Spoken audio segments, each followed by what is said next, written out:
across the UK, on DAB+, on YouTube, on your mobile, and on your side. This is Talk.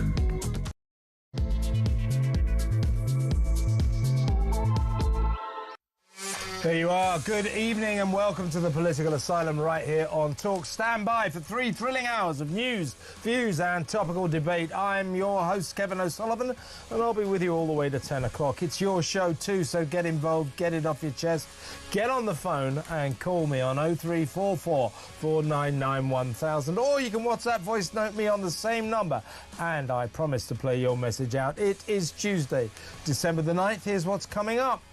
Were the 2 teenage Afghani migrants who raped a terrified 15-year-old local girl in Nuneaton near their asylum seeker hotel given special lenient treatment?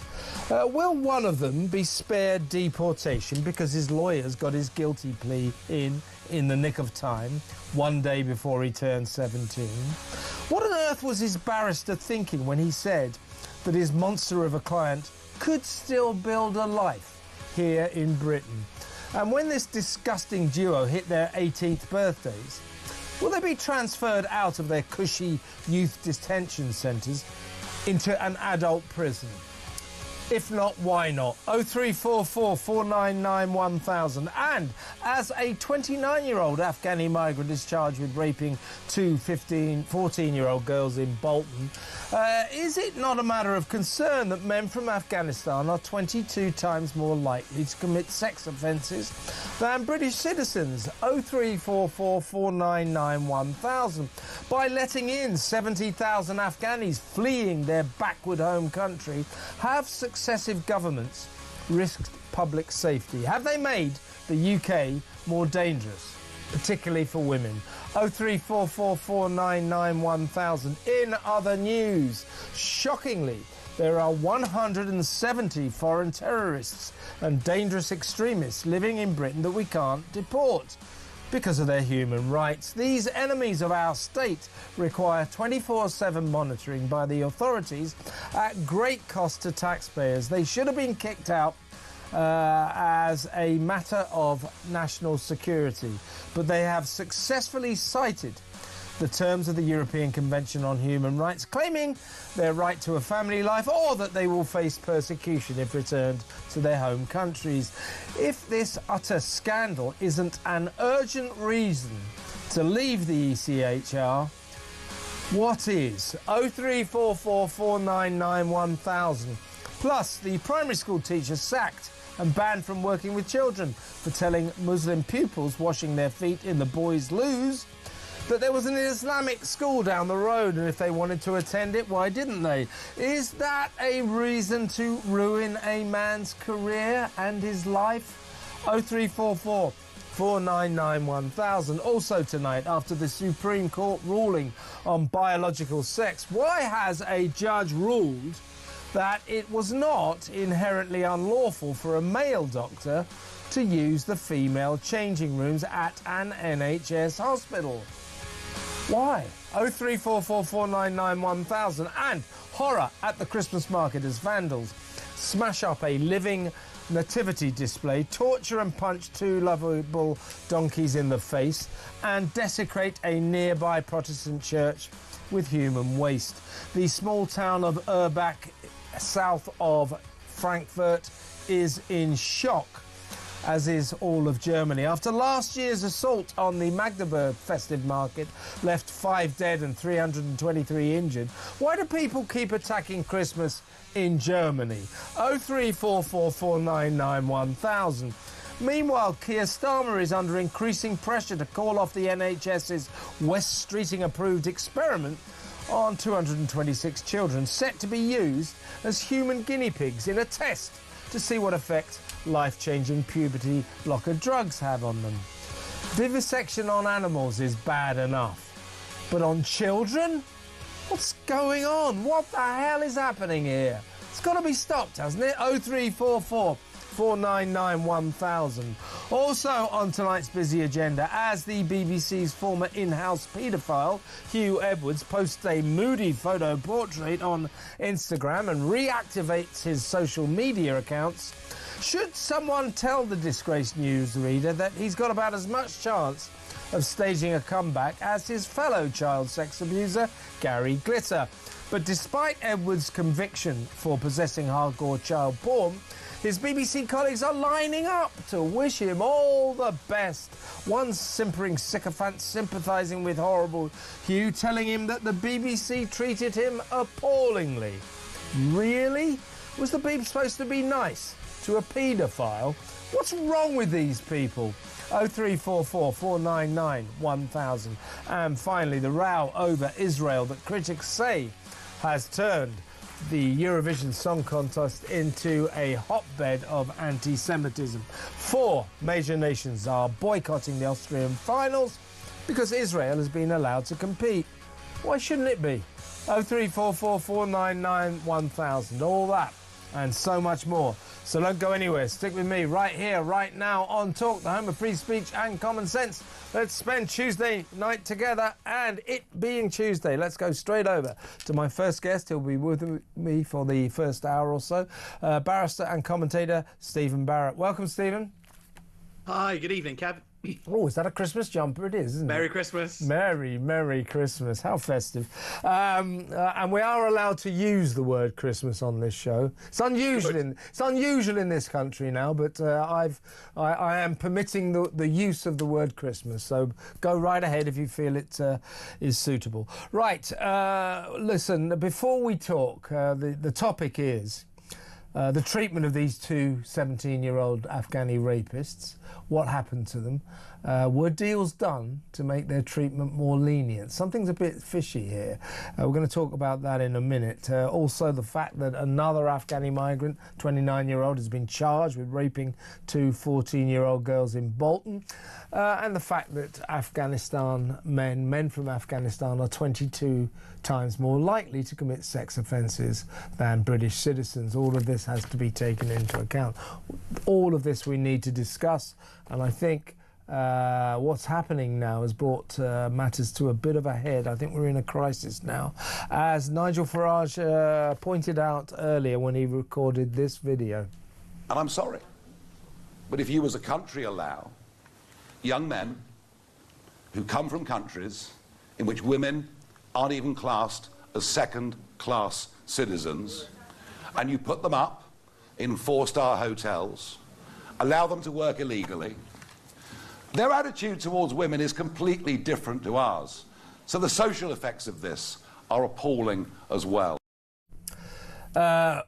Exactly. Now, Stephen, I think you and I discussed this before, so you'll be aware that over the past few years, successive governments have let into this country 70,000 migrants from Afghanistan. 70,000. About half of them, about 35,000, came in on that secret Operation Afghanistan Resettlement project, whereby the government took out an injunction to make sure the electorate didn't know that the MOD had committed a terrible data breach, so that the Taliban knew the names and addresses of all the Afghanis who helped us during the war, and B, that as a result of this they had secretly been flying in plane loads of Afghanis week in, week out, many of whom were pretty convinced, were pretty sure, said they collaborated with the British, but 35,000? Were there 35,000 Afghanis collaborating with the British during the war? We just waved them in. So we have got a great many Afghanis here. Obviously, some of them are women and children, but we've got a lot of Afghani youngish men that we don't know much about. Now, these 2 Afghanis, 17-year-olds that were sentenced to 10 years and 9 years in a youth detention centre yesterday for viciously raping a local 15-year-old girl. There's a haunting video of her screaming, "You're going to rape me, you're going to rape me." This was her first sexual experience. They've ruined her life. They've gone to a youth detention centre. Now, worse than that, it appears that one of them, the younger one of the two, was his guilty plea was hurriedly rushed through the day before his 17th birthday by his lawyers. Now, that means this is a guy called this guy is called Nizal, Israel Nizal. They rushed to his guilty plea the day before his 17th birthday. Now, if you are found guilty of a serious crime when you're 17 or older, deportation is automatic. At least that's what the system says. If you get that plea in just before that 17th birthday, deportation is not automatic. His barrister, incredibly, said that he believes that in the fullness of time his client can build a life here. Now, they've both gone to, so that needs to be talked about.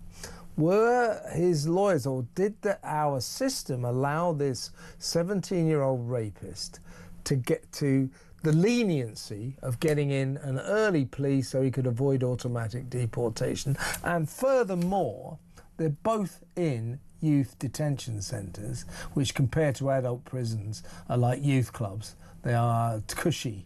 That's a cushy way to do your time. Now, what I'm saying is, I think we the people, the other defendant, by the way, is Jahanzeb. He's also 17. Jahanzeb got 10 years and Nizal got 9 years. Now, what I'm saying is they're going to hit their 18th birthdays fairly soon.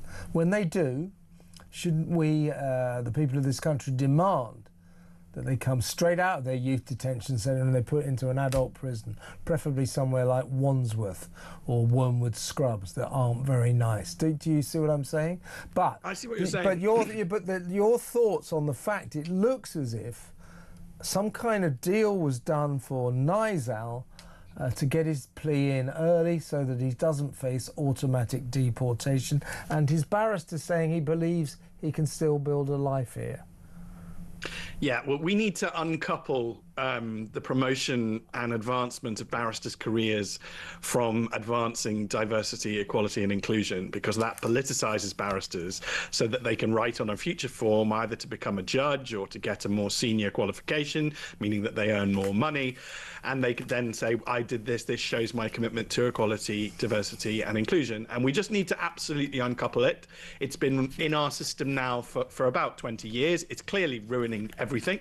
It's destroying the reputation of the profession I once held incredibly dear. I think it's destroying the reputation of our judges.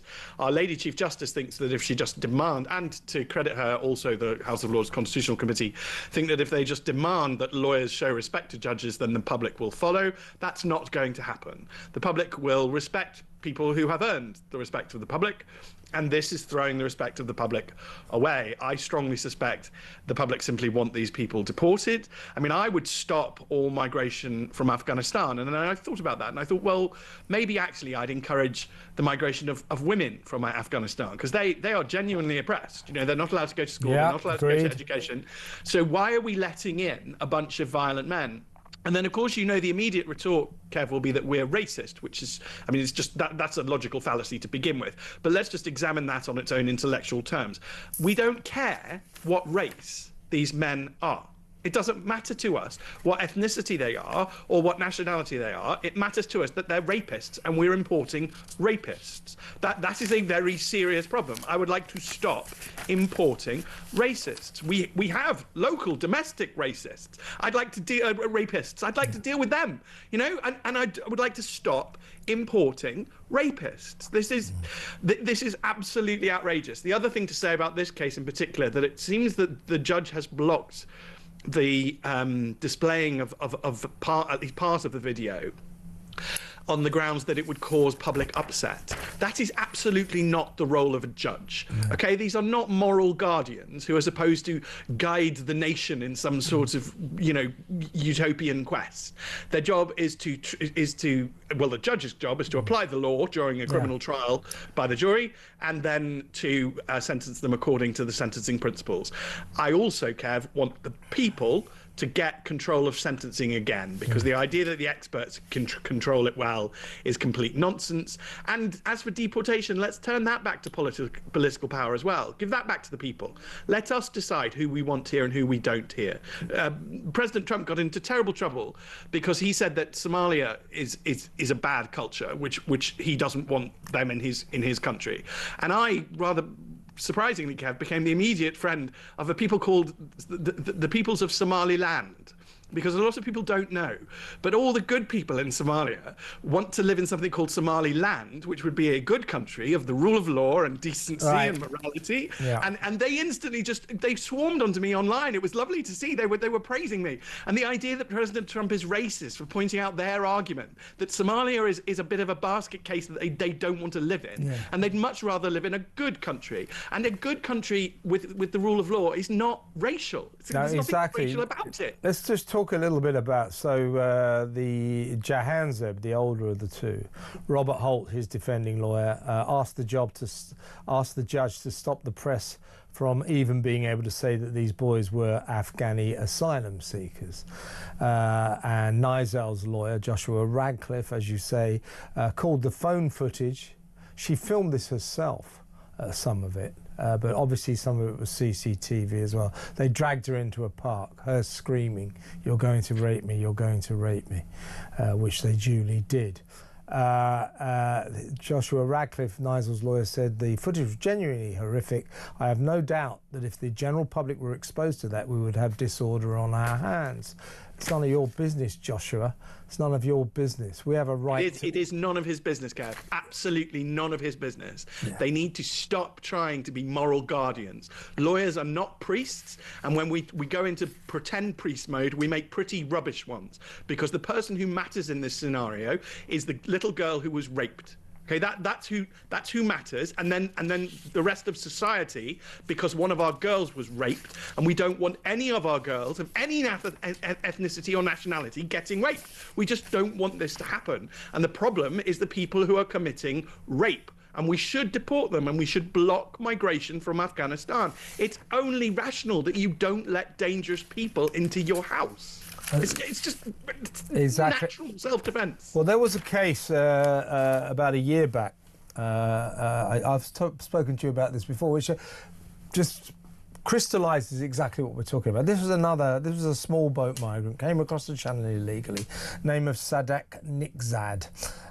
He was 29 years old, or 26-year-olds, I seem to remember. He got 9 years for raping a vulnerable local 15-year-old girl in Falkirk. There he is. He came into the country, was immediately billeted to a nice hotel in Falkirk, walked straight out, found this 15-year-old local girl, dragged her behind a pub and viciously raped her. His defence was that he didn't understand the cultural differences between Britain and Afghanistan, and his lawyer pointed out that in terms of her being underage, you have to remember that her client comes from a country where child marriage is common. So I don't blame lawyers for doing the best for their clients, but they are putting forward in defence exactly why we should be extremely concerned about all these young Afghanistani men about whom we know very little in our midst, allowed in their tens of thousands by successive governments. Their defence is, I didn't really realise rape was so bad in this country. Well, I know she was only 15, but where I come from, kids get married all the time. So it is this cultural divide, this schism between their culture and our culture that is causing a lot of these problems. A lot of these guys seem to have a problem sort of working out what no means as well, and so on and so forth. So a Freedom of Information request by The Telegraph reveals that Afghan men are 22 times more likely to commit sex crimes than British citizens. All of this, it's a scandal. It's a scandal that we've been letting all these people in without knowing anything about them. And it's worse, Kev. It's horrific. This is horrific. And if God clicked his fingers now, and made all of them ethnically Anglo-Saxon, I would still say that we should block their migration into this country. We cannot import a load of human males who think raping women is acceptable. It is simply insane to do so. And it doesn't matter if they're children. It doesn't matter if they're children. I mean, the other thing about to make about the point about the ages is that we never know what the ages of these people anyway, because they burn all their documents and then they lie and pretend to be younger than they are because they know that we're complete softies. This is suicidal empathy. And for some allegedly moral reason I don't understand, we are letting people who are a real risk of rape into this country. Why can't they go back and rebuild Afghanistan? Why can't they do that? Why can't Afghanistan become a good and successful country? I mean, this is the bigotry of low expectations on the left, because I can tell you, I've got Muslim friends I adore, and I can tell you right now that Islam does not allow rape.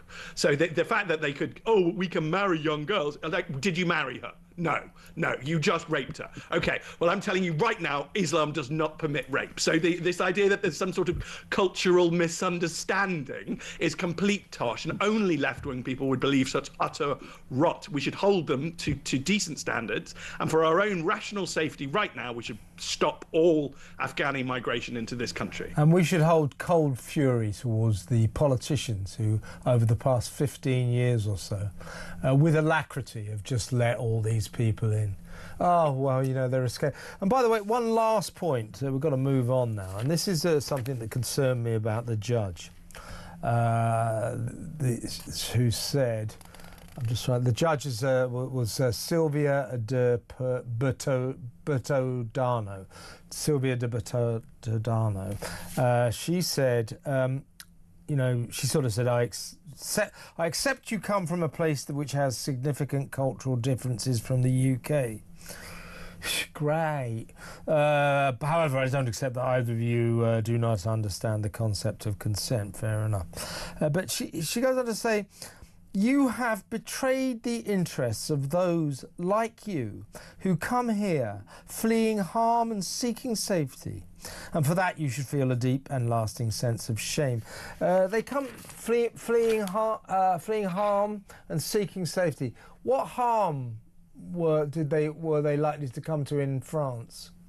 It's absolutely ridiculous, Kev. It's just a little political statement from a left. It is. That is a political statement by a judge, so it shouldn't have happened. I'd make a complaint, but the Judicial Conduct Office is completely incapable of functioning. But more importantly, what gets missed about when Biden decided to pull out of Afghanistan and we had all of a sudden to get out of Afghanistan was the amount of people who had British citizenship by way of refugee status from Afghanistan who were nonetheless in Afghanistan. So a lot of the times these people go and they come here, they game the system. I mean, all credit to them. If we're going to be complete mugs, then they game the system, they get all the benefits, then they buy a house back home, and then they fly back and they come back and forth, and they go on holiday to Kabul, don't they? Honestly, we are being taken for a nation of mugs. We have these ludicrous politicians who never understood the danger of what they were doing, the danger they put British women in particular in, but all of us in a way. It's just absolutely disgraceful. It worries me more and more, the calibre of these losers in Westminster who know not what they do most of the time. It's pathetic, but it's serious. It's horrific, as you say. People are in danger because of this. And these won't be the last rapes we hear of. They really won't. I don't like saying that, but you know it's true. Stephen, let's go to break now. When we come back, we'll talk about how 170 terrorists and serious extremists, we can't deport them because of their human rights. Yeah, that next. Stay tuned.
This is from the migrant camps in Dunkirk.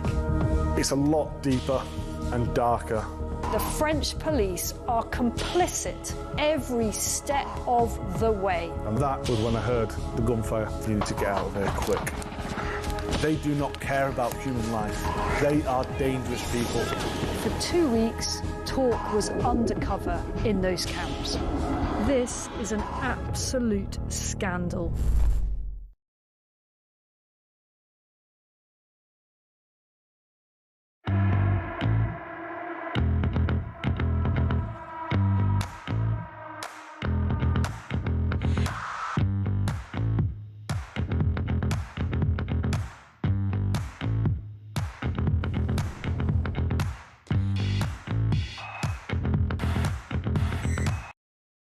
Across the UK, on DAB+, on YouTube, on your mobile, and on your side. This is Talk. Welcome back. I'm still with barrister and commentator Stephen Barrett. Stephen, let's do this one quickly because we've got some big stuff to move on to, but I do think this is worthy of note. There are, shockingly, 170 foreigners deemed to be active terrorists or serious dangerous threats to national security living in this country because we tried to deport them, but we couldn't because of their human rights. All of them successfully claimed that they had a right to a family life, or if they were returned to their home countries, they could face persecution. So 170 of these are people who are serious threats to national security, who we don't want anywhere near us, we can't get rid of. So we have to, the authorities have to monitor them on a 24/7 basis. They've got tags, they are followed, they are watched everywhere they go. It is costing taxpayers an absolute fortune. And I say that if this isn't an urgent reason to leave the ECHR, I don't know what is. Yeah, I mean, the simple fact is that maybe there was an intellectual argument for joining the ECHR. I'm not really convinced that there was. But 46 largely European legal academics in Strasbourg are obviously going to be so detached from the realities of ordinary life in the UK that they and feel no personal risk. So they're not. In what way are they going to be motivated to actually do anything about all of this? Kev, simply, I think we should thank those legal academics for the time they have given us and for their attention. Be terribly polite and then tell them kindly where to go, because we pay for them as well. So we pay for the privilege of having to pay for the terrorists. So the entire thing is largely a merry-go-round for lefties, and I think we should just get rid of it. These legal academics in Strasbourg that form the ECHR, the European Court of Human Rights, are not intellectually superior to any of us. They're certainly not intellectually superior to anybody I meet down spoons. I mean, they're just they have their head in the clouds and they have nothing of value to offer us. In terms of judges, we have the best in the world, but again, I would not let judges make calls like this. Yeah. My question about the ECHR, Stephen, is simple. You know, name me one benefit that we actually get out of it. What do we actually gain from being in the ECHR? I can think of a lot of negatives. I can think of a lot of problems it causes, huge problems, like the fact we can't get rid of 170 seriously dangerous people, like the fact we can't deport paedophiles when they come out of jail, like the fact that we have to shower all these illegal migrants who pour across the channel unlawfully, you know, with money and generosity, and so on and so forth. I can think of so many reasons why we should leave the ECHR. I can't actually think of one reason why we should stay in it. And idiots go, well, it's human rights, you know, we can't just abrogate and get rid of all of our human rights. Well, that's rubbish. You know, yes, that's complete rubbish. They often try to come up with some sort of thing it's done that's vaguely good. They very largely fail. You have to look at its central premise. As an argument, it's there to say that we will prevent the rise of a dictator. We will use law and written law. We don't need to be in a European club to do that. We can do that ourselves. That's my point. It's not just, Kev, it's better than that, because it's not just that. They fail. Just the Weimar Republic had the same logic and they got Hitler.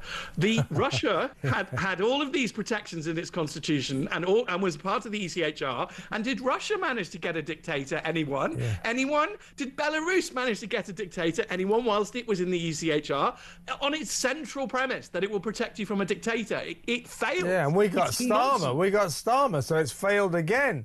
And it won't protect jury trial either. No, exactly. The point is, people say, well, if we leave the ECHR, we abrogate our commitment to human rights. That's nonsense. I mean, you've got countries like America, Australia, New Zealand, countries all over the world who are famous for their commitment to human rights. And funnily enough, they're not members of the European Convention on Human Rights. You do not need to be a member of this Euro club to be committed to human rights. We could come up with our own human rights, Bill of Human Rights, our own laws, and then make our own sovereign decisions. Our continued membership of this nonsense, this sclerotic old ECHR formed in something like 1951, is just anachronistic and pointless. It doesn't do us any favours whatsoever, and it is a misnomer to say that leaving it means we're forgetting about human rights. Far from it.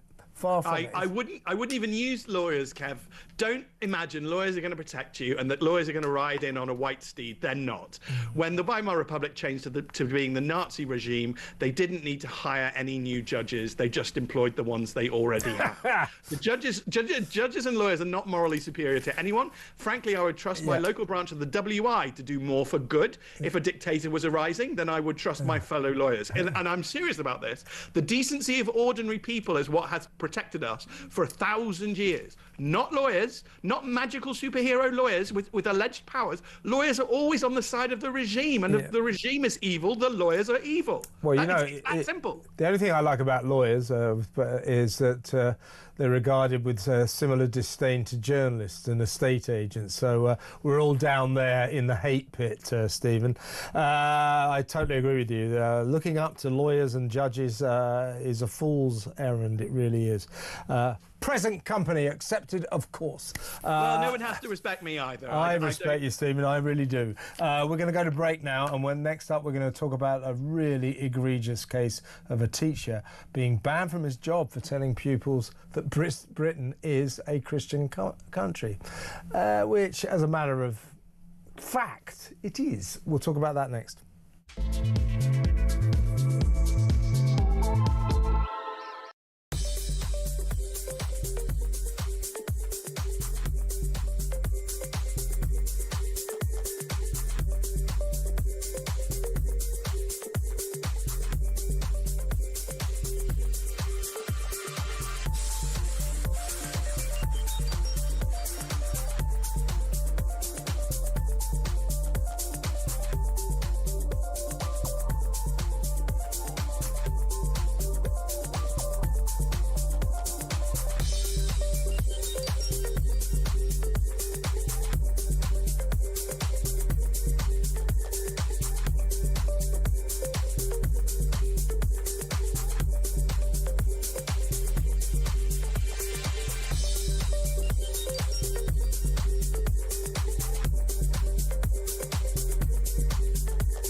Across the UK, on DAB+, on YouTube, on your mobile, and on your side.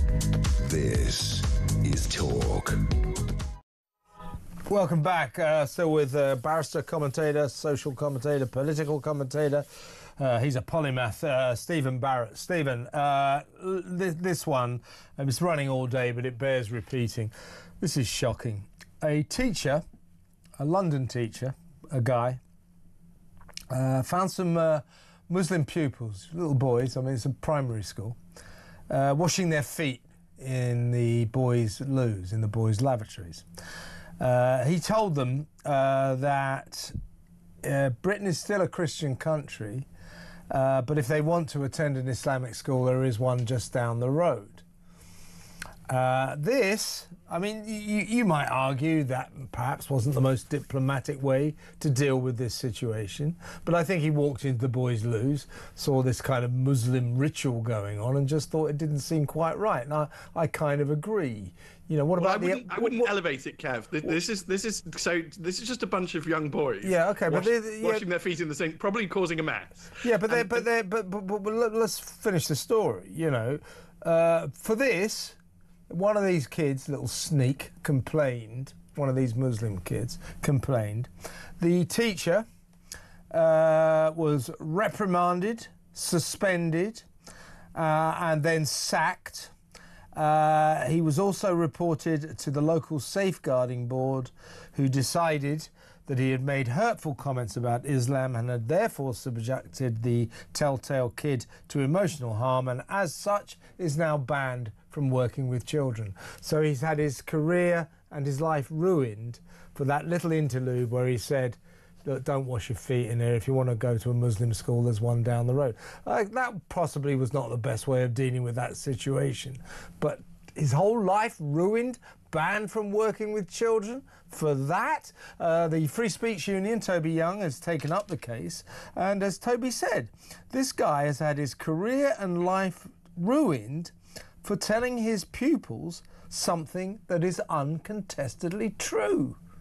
It is uncontestably true. This is the official state religion of Britain is the Church of England. It's as simple as that. So this is officially a Christian country. So he told the kids something that's true, and for that he's had his life ruined. What is going on? Well, our elites are not there on merit anymore, so they feel very insecure. So they go along with these cult beliefs. I mean, how ridiculous is this? I mean, what if he'd walked in and the young boys were practicing halal slaughter of a goat? Would it have been rude to tell them to stop doing that in the lavatories? I mean, on a simple basis, I don't believe that primary age children should be washing their feet in hand sinks. I mean, of course, if you want to have a religious provision and a religious school that does provide for the ablution that Islam often requires, that's fine, but that's like, you know, in the swimming pool where I can wash my feet before I go in the main swimming baths. Not hand sinks. On a simple basis, I don't trust a word of the evidence that they will have listened to, because it will have come from energetic young primary age, school age children. And whilst I like and would die to protect primary age, school age children, I don't necessarily see them as a trustworthy source of information. This professional it's right that Toby protects him. We have gone hysterically insane on all of this, and you know, honestly, I'm very lucky where I live, because we have generation after generation of integrated Muslims here.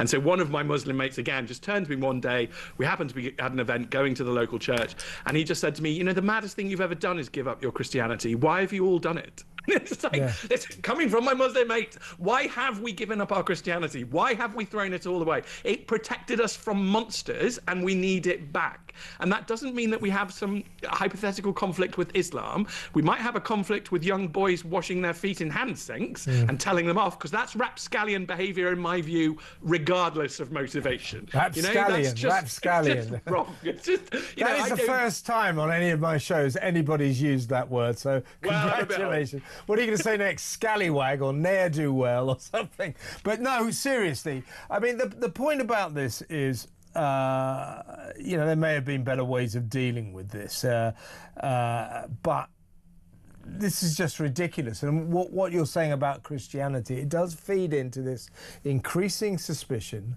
that we are subjugating our state religion, Christianity, the Church of England, to any other religion you want to mention, particularly Islam.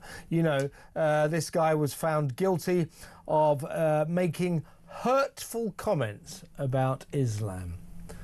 Well, I mean, well, I don't think. Why is that a crime? Why is that a crime? First of all, you know, hurtful comments aren't a crime, and secondly, it seems as if all he said was, "Listen, you know, this is obviously some kind of Islamic ritual. If you want to go to a Muslim school, there is one down the road." You know, he's obviously being a bit sarcastic, facetious. I'm not sure if that is really constitutes a hurtful comment about Islam, but because he's deemed to have been hurtful about Islam, that by extension was hurtful to this little sneak of a kid who told tales on him, and therefore this guy is not allowed to work with children anymore. He's a damn teacher. It's absolutely ridiculous. And you think back to the teachers of our youth. I mean, I'm just old enough to have got one who fought or who did national service. He didn't fight in the war, but he was old enough to have done national service. And you know the way that he behaved versus all of this. I really do think that this is because of the replacement religion for Christianity, which is wokeism, which is adherence to the cult. I have to say, I generally don't believe that these woke people actually respect Islam in any way. I think they're just terrified about appearing racist, and that's their main motivation. Literally 99 It is this times terror, isn't 100. it? It's this preemptive terror of being accused of Islamophobia or racism, and this is what the authorities have decided about this poor teacher. That is intellectually lacking any credibility at all. Yeah, and what really gets me, Kev, is that my sensible Muslim mates would go, no, kids should not be washing their feet in the hand sinks. And if they said it because they're Muslim, that would be okay. And they'd be listened to then. But if I say it, you know, I'm at risk of... This is a ridiculous system. Obviously, young boys should not be washing their feet in hand sinks. It's just obvious. And we've become institutionally stupid by a lack of merit and by turning our back on Christianity and instead having this replacement religion that doesn't make any sense at all. Any bloody sense you were going to say then, weren't you? I might have been bad. Well, absolutely. I mean, folks, let me know what you think about this. I think this is a very egregious example of how this country is going wrong. This guy, life, career, ruined because he told some kids, look, Muslim kids, don't wash your feet in the hand sinks. If you want to go to a Muslim school, there's one down the road. You know, you can imagine teachers like that, you know. By the way, Stephen, you'll be interested to know that my teachers, I'm so old, my teachers used to hit me if I was, along with the other pupils.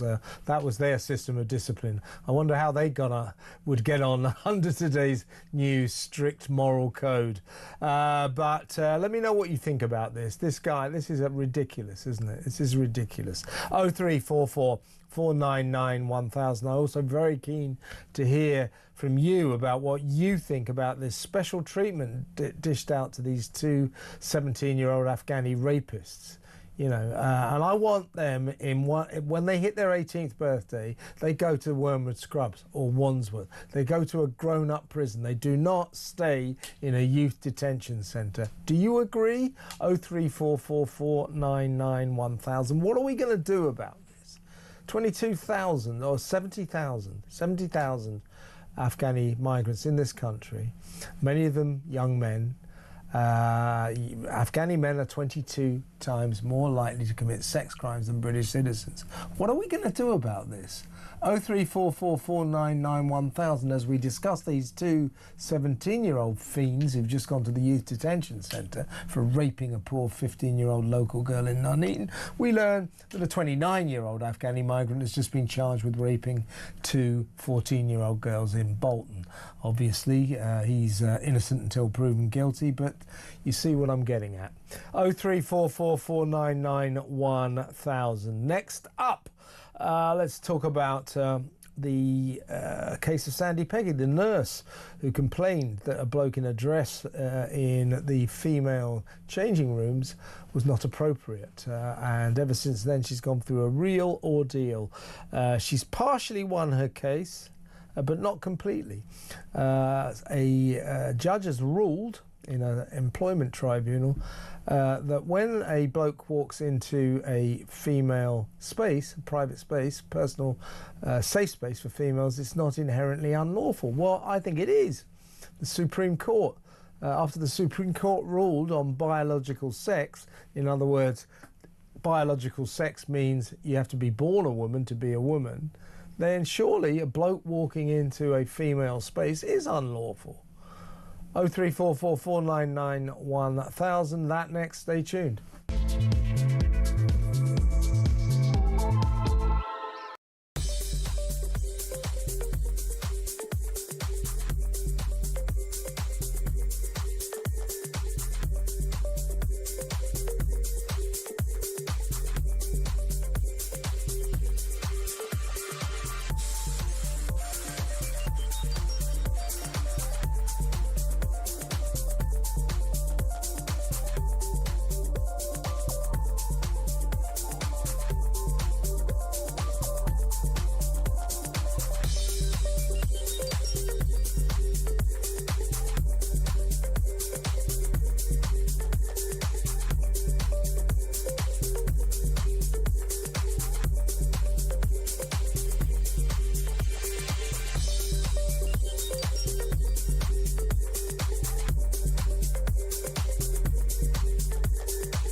This is from the migrant camps in Dunkirk.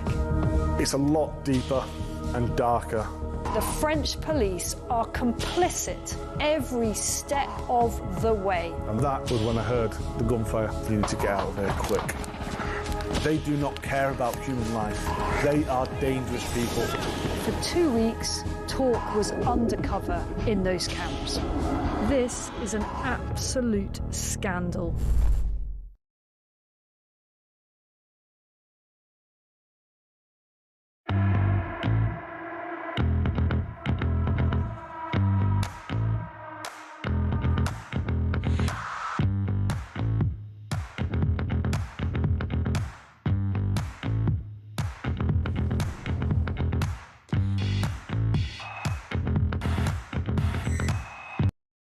Across the UK, on DAB+, on YouTube, on your mobile, and on your side.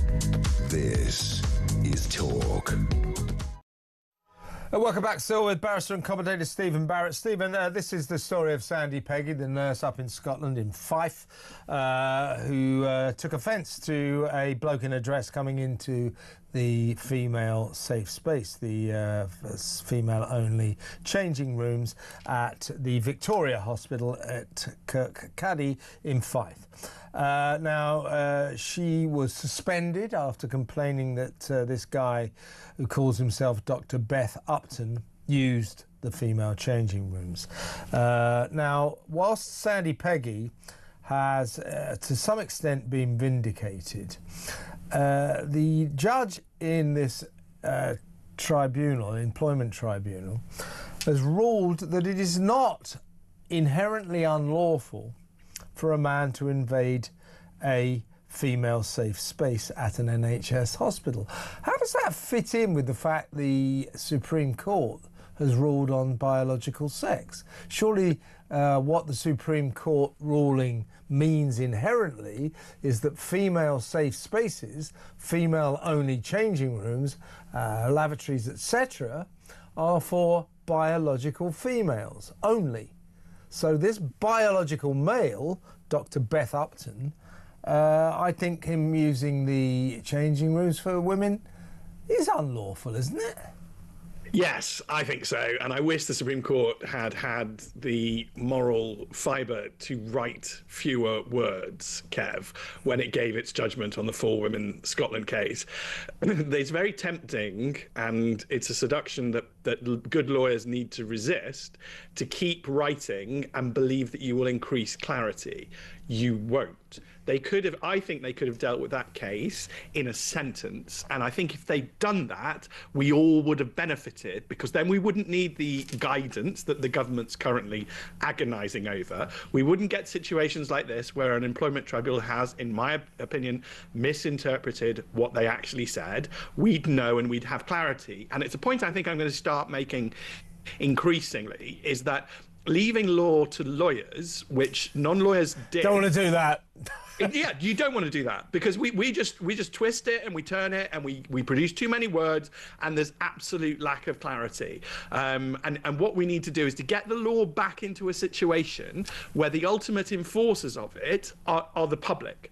And so that what I actually like about this case, although it's very traumatic, I have a lot of sympathy for Sandy Peggy. She looks like a thoroughly decent human being, and I 30 years experience as a nurse. Exactly, and personally, she looks like the type of nurse I'd love to have. I like personally nurses who are affectionate, kind, and caring, rather than having knowledge. They don't, they just need to look after you. You're pretty vulnerable. You're pretty weak. Dr. Beth Upton is obviously not, well, in my personal opinion, not a nice man. So I have very little sympathy for him. The Hospital Trust made a complete rod for its own back, because they could have simply, this will be a massive hospital. They could have just designated one room, a trans changing room, and he could have gone there. But they didn't do that, because this culture of what's going on, and I want people to know this fundamentally, Kev, this is bigger than this simple case. Oh, of course. It's about destroying it's a test case, this is. Yeah. Yeah, but this is and about this actually started, truth. sorry to interrupt you, but this started before the Supreme Court ruling, and the Supreme Court ruling turned the whole case on its head, because you could tell that NHS Fife was fixing to win this case on behalf of Beth Upton, because the NHS is woke central. Just a couple of quick facts before you continue.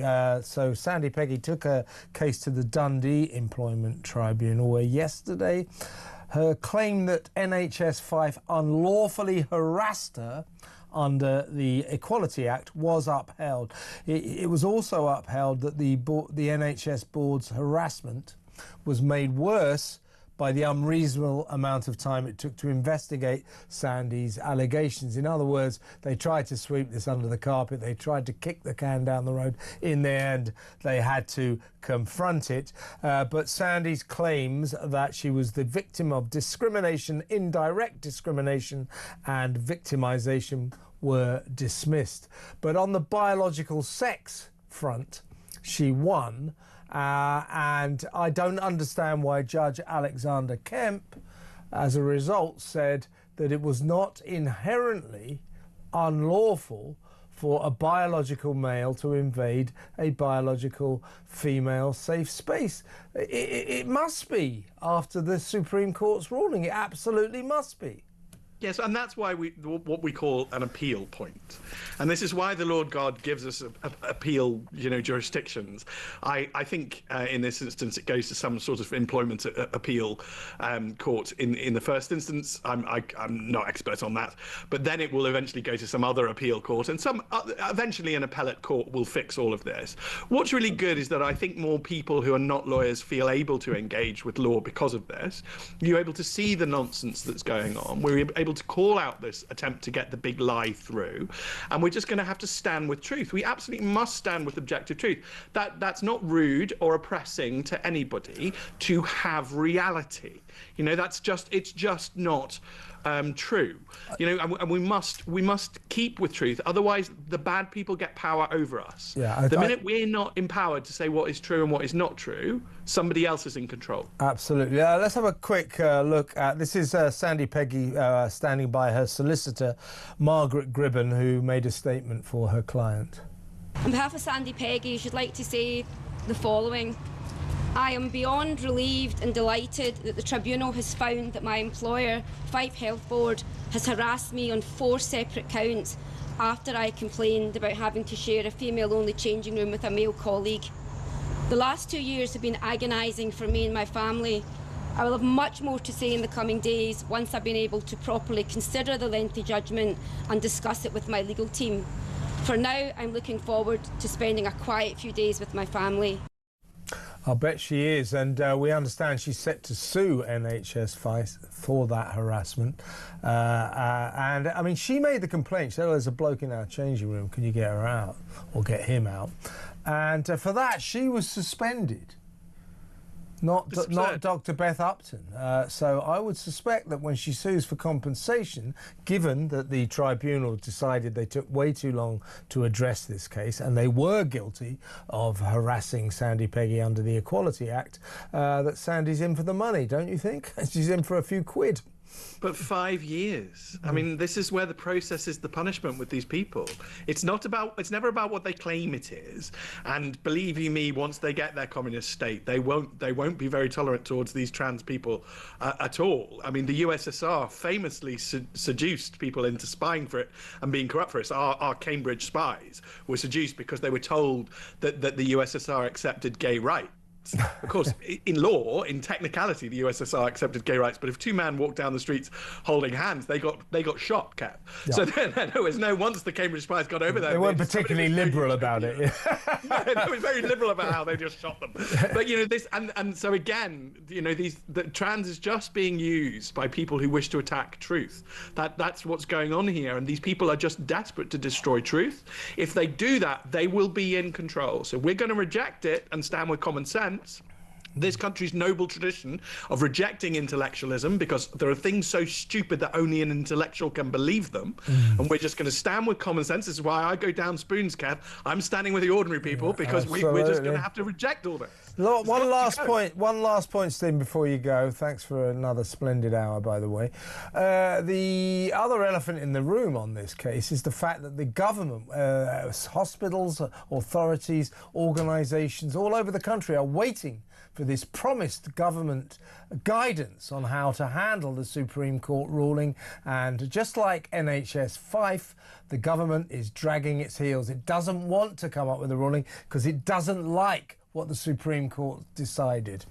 This government is a Marxist government, so it's on the side of the people fighting against truth, so of course it's dragging its feet. All those institutions need to do is to read the Supreme Court case. I'm sorry that the Supreme Court didn't have the moral clarity to make it one paragraph or one sentence long, but I still think the case is pretty clear. And what all those institutions need to know is that the law applies to them from the sealing of the order of that case. That's when the law applies, and it means it applies now, Kev. They cannot justify waiting for guidance and delaying, and this is complete. All this is an attack on the rule of law. Yeah. We need to get back to clear rules that we can all know and enforce together, and stop trusting lawyers. Amen to that. Stephen, on that bombshell, great to talk as always. Next up, we're going to talk about the Christmas market that was ruined, destroyed in Germany. That next, stay tuned.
across the UK, on DAB+, on YouTube, on your mobile, and on your side. This is Talk.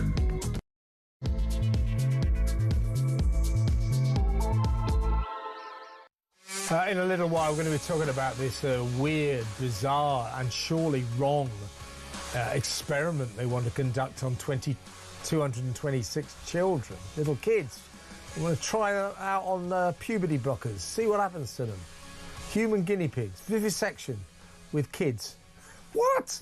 West Streeting is giving it the go-ahead. Keir Starmer is under immense pressure now to block this, to block the puberty blocker experiment. It strikes me as just extraordinary. These are kids. You can't just play around. Oh, let's give them these drugs, see what happens to them.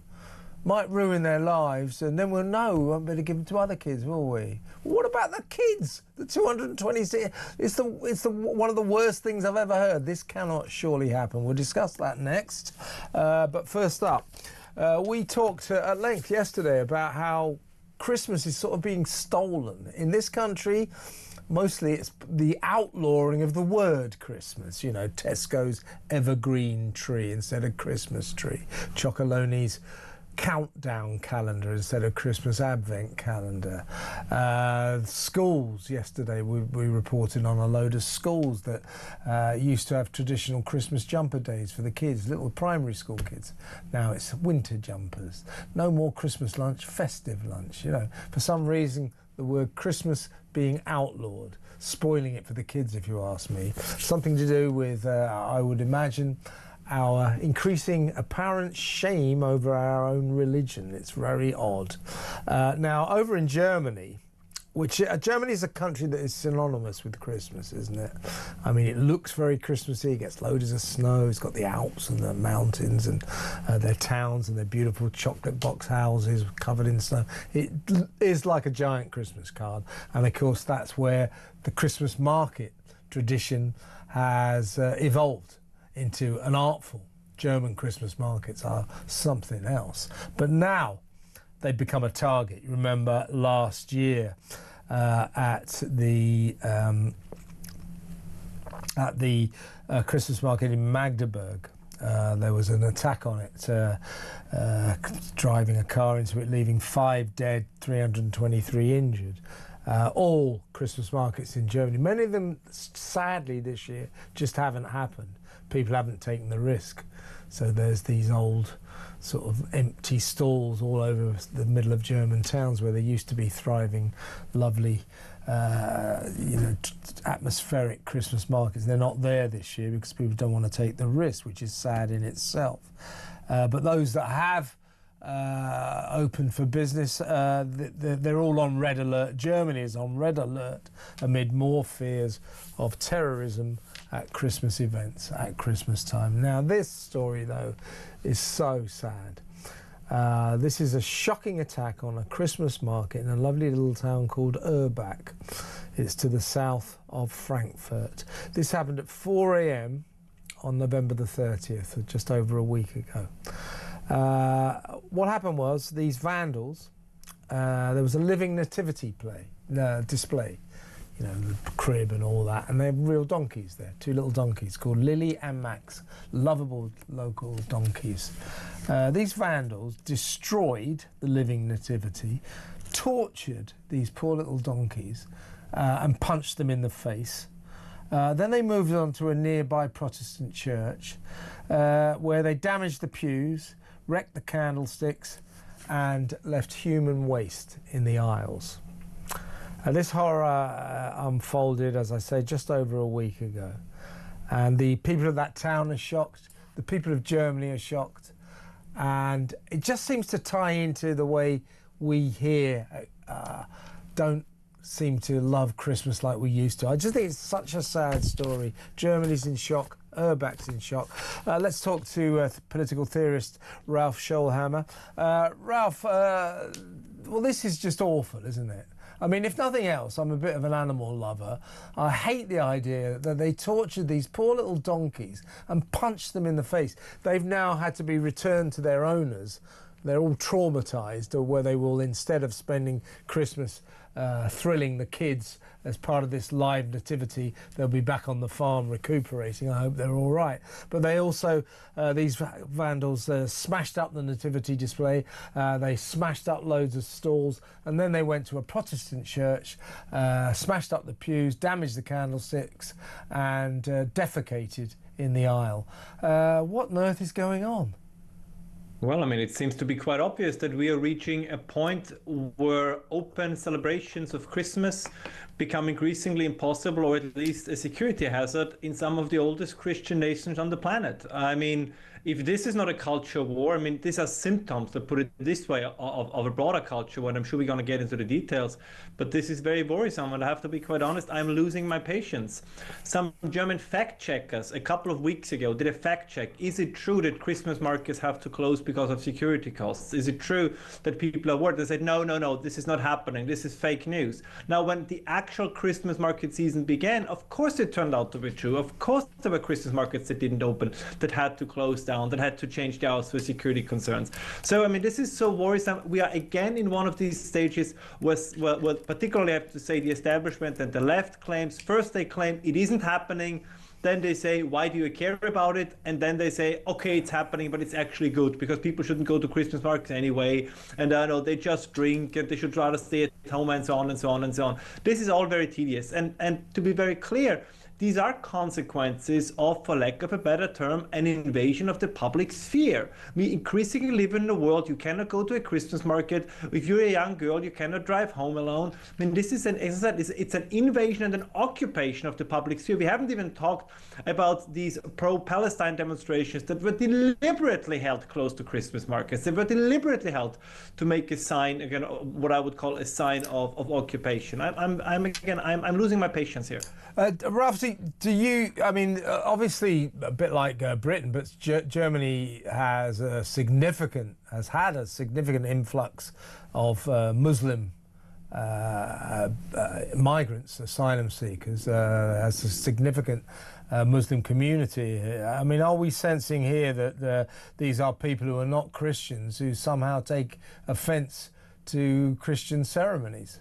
Even if it should turn out that these perpetrators were Christians, or let's say of Christian heritage, the point is, if you increase the tolerance for deviant behavior, you get more of it. And just to clarify this for your viewers, I don't know the situation in the UK, but I know the situation in Austria, Germany, and France. Vandalism against churches, desegregation of churches, as they're leaving human waste, destroying church property, has gotten completely out of hand over the last couple of years, but the mainstream media refuses to report on it. I mean, there have been fire attacks, there have been graffiti. Like, if the same thing would happen, I'm sorry to say, to mosques or other houses of worship, we would hear about it 24/7 without break. So if you then don't persecute those crimes, then at some point local or native youth will do the same. Unfortunately, this is what happens. If you create cultural conditions where bad behavior is not punished and where people perpetrating these kinds of behaviors are not shamed, are not ostracized, you will get more of this. This is completely normal, and you will, by the way, because previously we heard about the grooming gangs in the UK, and people might think that these things are not connected, but they are. If you do not persecute these kinds of antisocial, violent, criminal behaviors, you will get more of it. If the cool guys at schools are the young guys, who destroy Christmas markets and, film themselves while they are groping girls and all of these kinds of things, at some point, the quote-unquote native Brit or native German will say, okay, fine, if this is what makes me cool, if this is what gives me social recognition, I'll start doing it as well. We are reversing, if you want, centuries of civilizational development, and for what? So that we can maintain the multicultural delusion. Sorry for being very emotional about this, but I'm tired of it. And I was very happy to see that Donald Trump and the White House in the new national security strategy, that they're actually pointing this out, that within 20 years there's a high risk that includes the UK, that Europe will no longer be recognizable, and it's time to do something about it. So you feel Germany is under some kind of cultural attack, and that churches in particular, Christian churches, are being assaulted, and that the authorities, I was interested in what you just said, that the authorities, if you make the request are Christmas markets not happening this year for fear of terrorism, for fear of terrorist attacks? They say that's not the case, but it is the case, isn't it? Of course it's the case. And I mean, they also say, well, it's because, the security costs, it's because people no longer go to Christmas markets. Of course they don't. If you are a parent and your kids say, Mom, we're going to go to the Christmas market, and you do not know if they're going to come back alive, you'd rather have them stay at home or have a couple of mulled wines in the basement with their friends or whatever. I mean, this is like, by the way, the same in Great Britain. One of the ways in which crime rates are being pushed down in Europe is simply because people are terrified of going out. So if nobody goes out into the streets, you're right, you get a crime rate of 0 at some point. But is that a life worth living? Is that a kind of society you want to be in? And as I said, I'm just tired of the authorities. I'm tired of the establishment, including the mainstream media, constantly sugarcoating, which is, I guess, a somewhat Christmassy term, sugarcoating this. Well, I'm haunted. I was away on vacation. It was like last August, so August 24. And there was that terrible attack, you remember, in the town of Solingen, is that it? Yes. And this guy, the maniac with a knife, just started slashing and attacking people. And I remember that soon after this attack, this guy had been seen by hundreds and hundreds of people.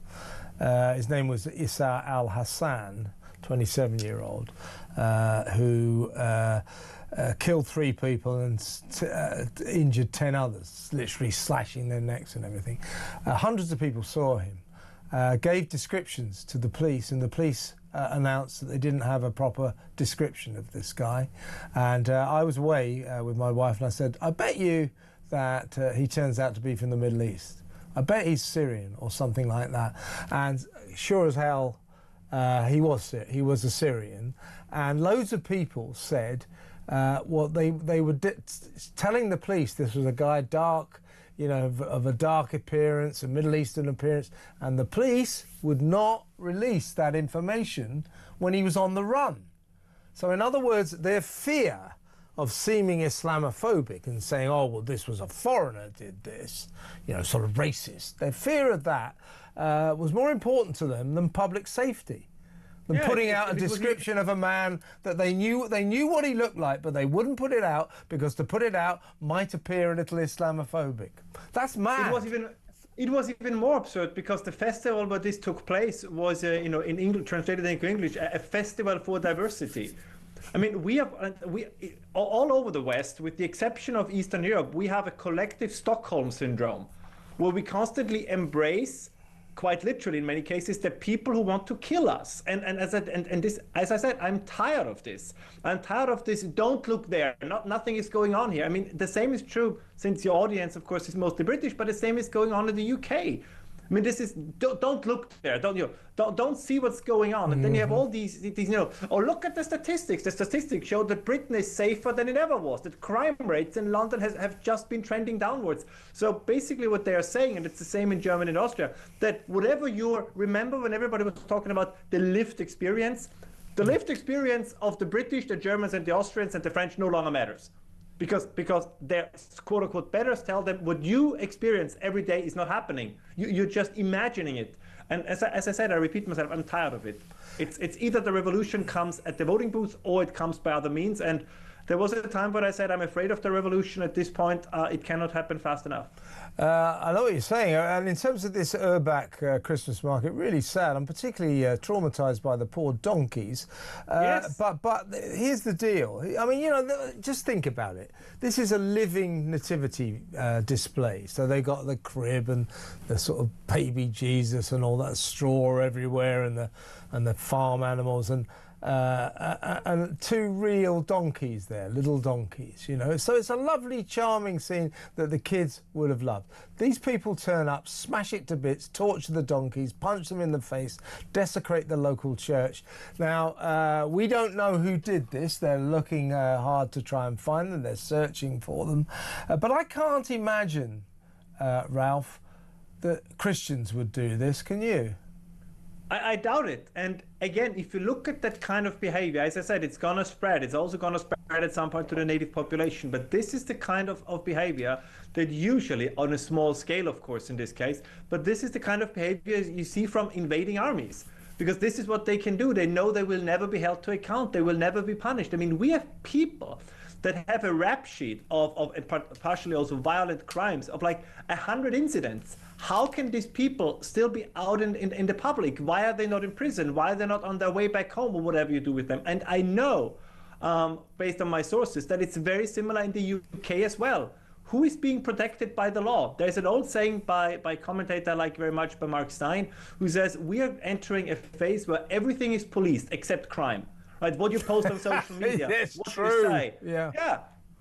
And this is, by the way, this is cowardice on parts of the government. They cannot go after the real criminals, so they go after you and Graham Linehan and others because they post something on social media that could be offensive. Yeah. This is the capitulation of the state. That's surrender. That's almost unconditional surrender. You only persecute your own people because you're terrified of everybody else. It's shameful. And if you complain about what happened in Urbach, and also around Germany, by the way, there's been this spate of Christmas trees being chopped down, you know, like town Christmas trees in the town centre, in the town square, the village square, wherever, being just the people waking up and finding that their lovely decorated Christmas trees on the ground.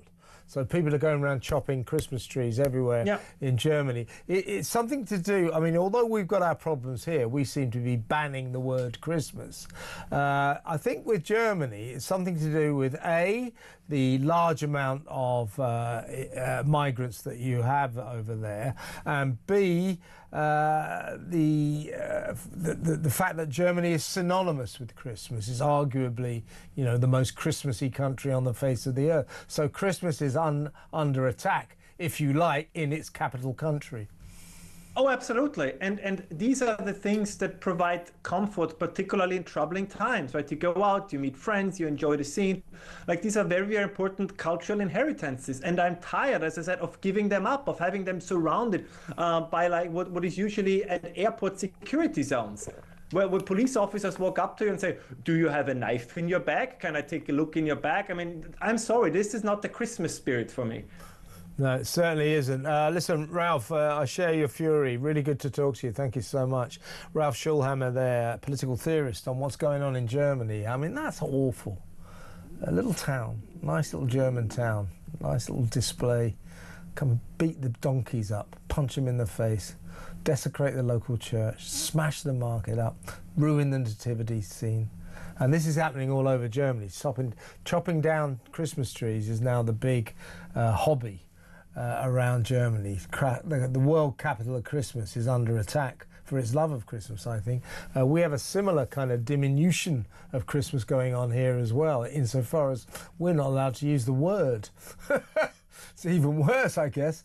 Let me know what you think about that. I just think that is the saddest story I ever heard. 0344 499 1000. And here's to Lily and Max, the donkeys, who are back. You saw there, if you're watching on YouTube, back in their farm. They seem none the worse for their ordeal. I hope they're all right, and I hope they have a very happy Christmas. What a really sad story that the kids of Urbach can't come and see Lily and Max anymore because some vandals, some thugs, beat them up. Good God.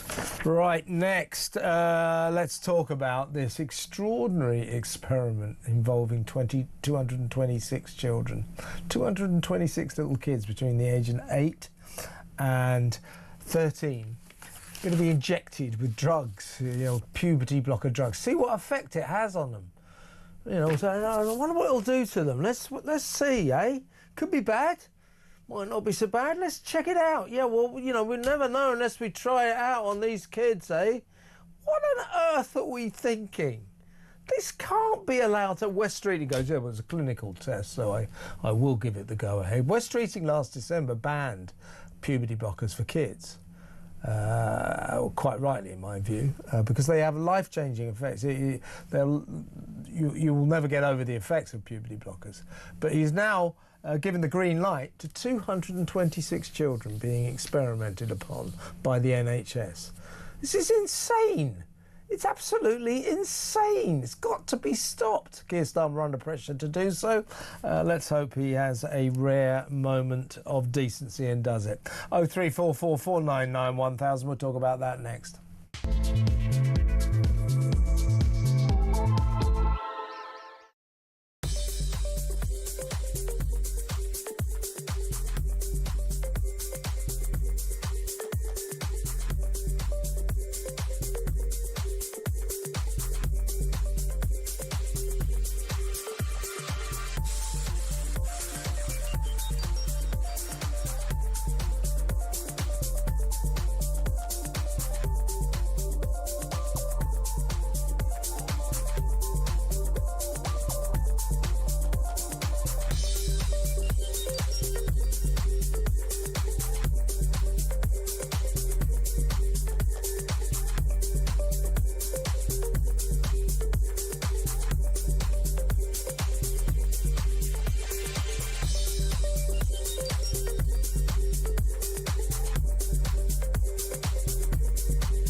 This is from the migrant camps in Dunkirk.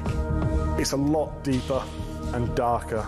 The French police are complicit every step of the way. And that was when I heard the gunfire. You need to get out of here quick. They do not care about human life.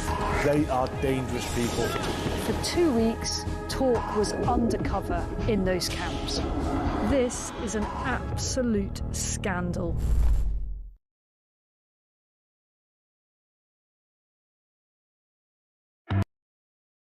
Across the UK, on DAB+, on YouTube, on your mobile, and on your side. This is Talk. Welcome back. Now, let's talk about this extraordinary, in my view, experiment. I just think I've never heard anything like it. Puberty blockers, which actually West Streeting, the Health Secretary, banned on kids in December, about time too. You give these kids, these are kids who think they're in the wrong body, gender dysphoria and all that, and if you hit them before puberty, you know, if they want to be a boy, they won't, you know, they won't develop into a girl and all that kind of stuff. So you ward off puberty in order for these kids not to take on the characteristics of whatever their sex is, male or female, because they don't want to be that sex. That's the story anyway. Now, you know, letting little kids decide that kind of stuff, West Streeting decided that the state, the British state, was not in position to do that, to actually let little kids change their lives forever with these very, very strong drugs that will change them forever. Good for him. He did actually at the time say, yeah, but unless there's a clinical trial. Well, we've got a clinical trial now, incredibly in my view. They want to experiment on 226 children. Between the age of 8 and 13, hormone-suppressing drugs. This is just, I just think it's unbelievable. These are the human guinea pigs, that's all they are. They're just testing them out to see what happens. Can't be right, can it? Let's talk to the Director of Campaigns at Sex Matters, Fiona McAnena. Hello, Fiona. Hello, Kevin. Do you share my horror and shock that the government has decided this is okay to take 226 children and experiment on them? Yes, I think none of us thought that this could possibly get ethical approval, because what you've described is so shocking. And the other reason is that this experiment has already been done in the UK. Something like 2,000 children went through the GIDS clinic, the Gender Identity Clinic at the Tavistock in London, after the time when they started using these drugs.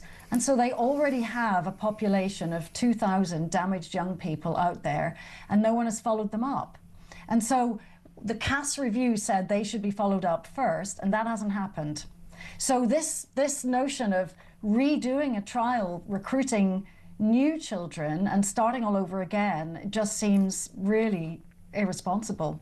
And what we do know already from what you were just describing, the 2,000 kids have already been through this. There's at least one is busy suing the NHS for what they did to, it's Kirsten Bell, isn't it? So what they did to them.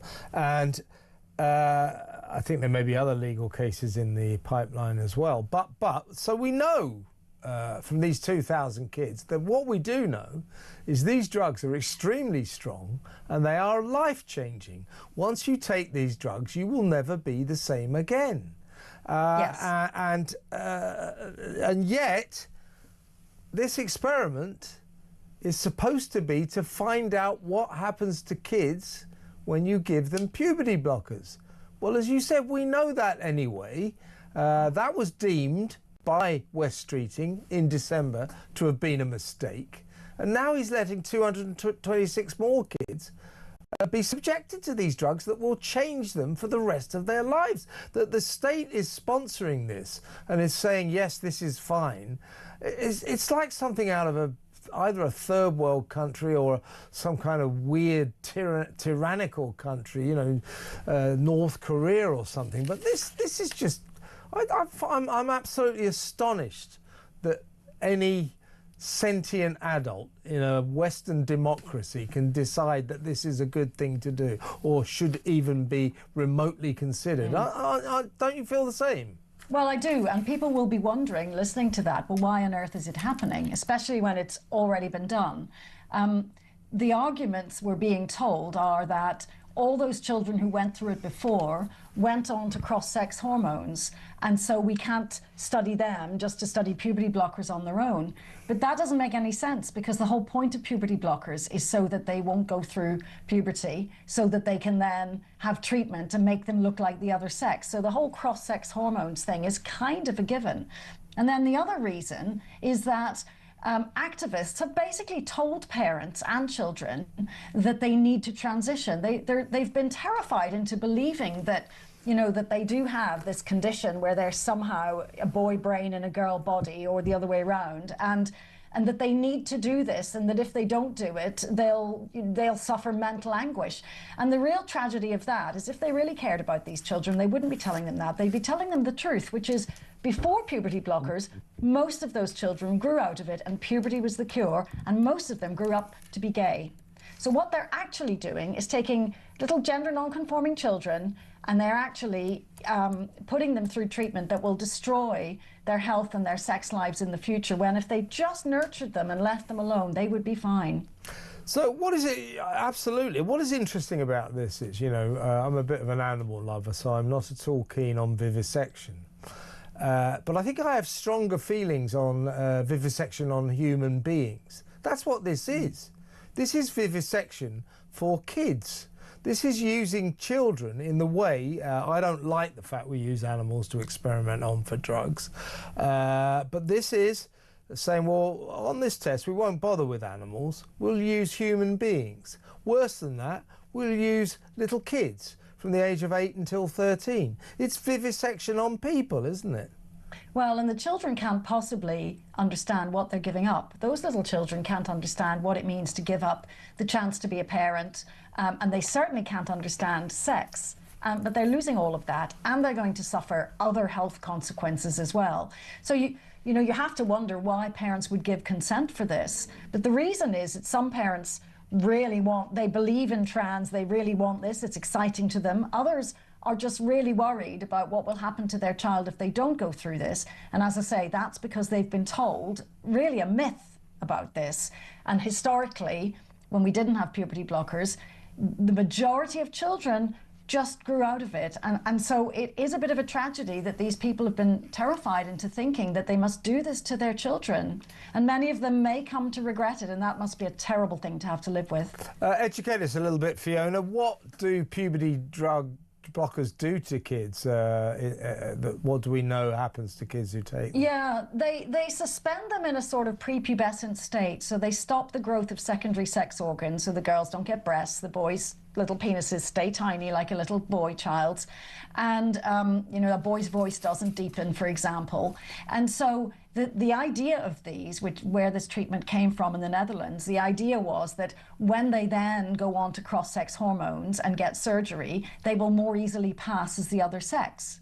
And that's certainly true, particularly for the boys. It's less of a thing for girls, because if girls take testosterone, they'll start to look like small men anyway.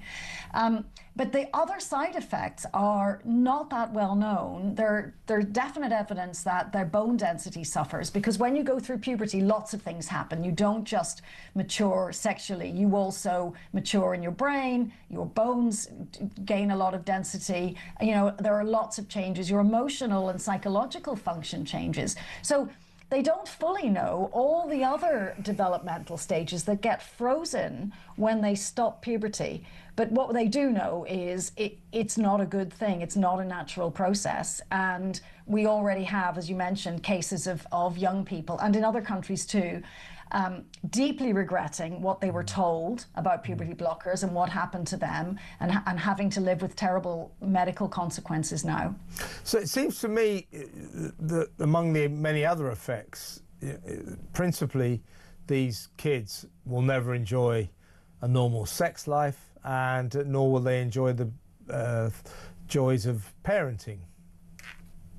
Yes, I mean, those are two things. If they go on to cross-sex hormones, and they nearly all did in all the previous studies. In the UK, there was one study, and in Netherlands and in other countries, other groups have been studied.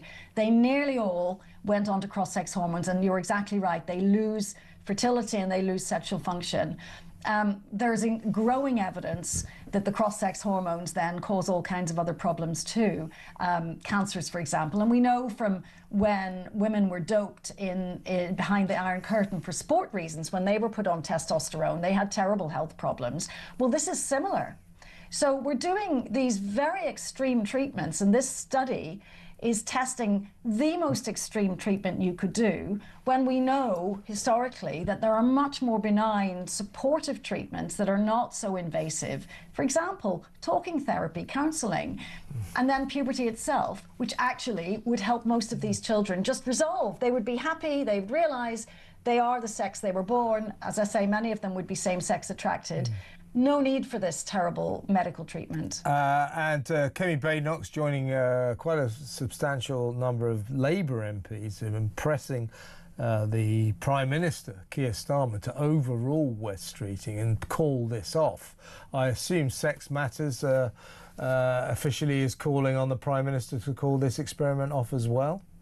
Many people, many clinicians, many campaign groups are saying this cannot be the right place to start if you're trying to work out how to help these children. What about all the other recommendations that were in the Cass review that haven't been done? And the Secretary of State for Health, Wes Streeting, is saying, well, I'm just following the Cass review. But this is such a shocking intervention. One would have thought this was the last thing, the absolute last resort, not a place to start. Yeah, we can't experiment on children, Fiona. It's as simple as that. It's just an absolutely shocking proposal. Fiona, great to talk to you. Thank you so much for your time. Fiona McKenna there, Director of Campaigns at Sex Matters. Let me know, that's experimenting on kids. 03444991000. When we come back, we're going to talk about Hugh Edwards. He's allegedly, he's the BBC's former in-house paedophile newsreader, of course. He's allegedly staging some kind of comeback. He's put a kind of brooding photo portrait of himself on social media, reopened his social media accounts, and people think he may be trying to get back on the showbiz TV ladder. Good luck with that, Hugh. We'll talk about that next. Stay tuned.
Across the UK, on DAB+, on YouTube, on your mobile, and on your side. This is Talk. Welcome back. I'm going to talk about the BBC. By the way, breaking news, the BBC has admitted falsely claiming that Donald Trump said that he wanted to shoot Liz Cheney, one of his most outspoken critics, in the face. The BBC says coverage of comments on Liz Cheney were inaccurate, but no correction has ever been issued publicly. So the BBC said that Donald Trump said that he wanted to shoot Liz Cheney in the face. BBC now saying, nah, that wasn't true. Sorry about that. So then it's another story about Donald. They don't like Donald Trump, do they, at the BBC? So much so they keep broadcasting lies about him. Try and get it right, hey, Auntie B, just for once in your lousy life. Talking of which, let's talk about your lousy former chief newsreader, shall we? Hugh Edwards, your in-house paedophile, who left the organisation last year after being convicted of paedophile sex offences, hardcore child porn he was in possession of, so he was convicted of that. Should have gone to jail but didn't. Anyway, he's been living a quiet life down in Wales. That's where he's from ever since. But now he's getting noisy again. Suddenly he posted on social media a broody sort of online picture portrait. There it is. Doesn't it look great, eh? And he also has reactivated all his social media accounts. So people are saying, is this guy thinking of staging some kind of TV showbizy comeback? Well, I would say he's got about as much chance of succeeding in that endeavour as his fellow child sex abuser, Gary Glitter. It's not likely to happen, but something is going on with this guy. So in your dreams, Hugh, good luck with that. You're going to need it. But what was extraordinary was when he posted all this, all these people from the BBC, former colleagues of his, start saying, good on you, Hugh, terrible the way the BBC treat you, looking good, Hugh, go for it, Hugh. Unbelievable. Let's talk to the Chief Executive of Freedom from Abuse, Marilyn Hawes. Marilyn, Hugh Edwards, it's a bit brazened. I think both him and these supporters of his from the BBC who have emerged from the woodwork saying, good on you, Hugh, good luck with your comeback, the BBC treated you appallingly, they don't seem to have any concept of the enormity of his crime. He is a child sex abuser. He had in his possession vile images, hardcore porn images of children being abused. To say that this guy could even contemplate making a comeback is ridiculous. That won't work. But what worries me is all these BBC types who seem to think he hasn't done much wrong. They don't get it, do they? He's a grubby little toad. I said it back in the day and I'm saying it again now. He's a typical narcissistic abuser. All abusers are narcissistic. No abusers have empathy, remorse, accountability, and they all have this incredible creepy charm that manages to sort of almost groom and sort of coerce people into. They have a tremendous plausible ability to say, yeah, it really wasn't me. I mean, honestly, and idiots and lefties and wokies will go along with it. But I think I'm right in saying I heard today that even some, it's a surprise, some clergymen have also backed him. I mean, he's choosing his audience, isn't he? And these people have no thought of the victims. So all this stuff that he's doing to promote himself, the trauma, the re-traumatizing of those people that he horrifically abused.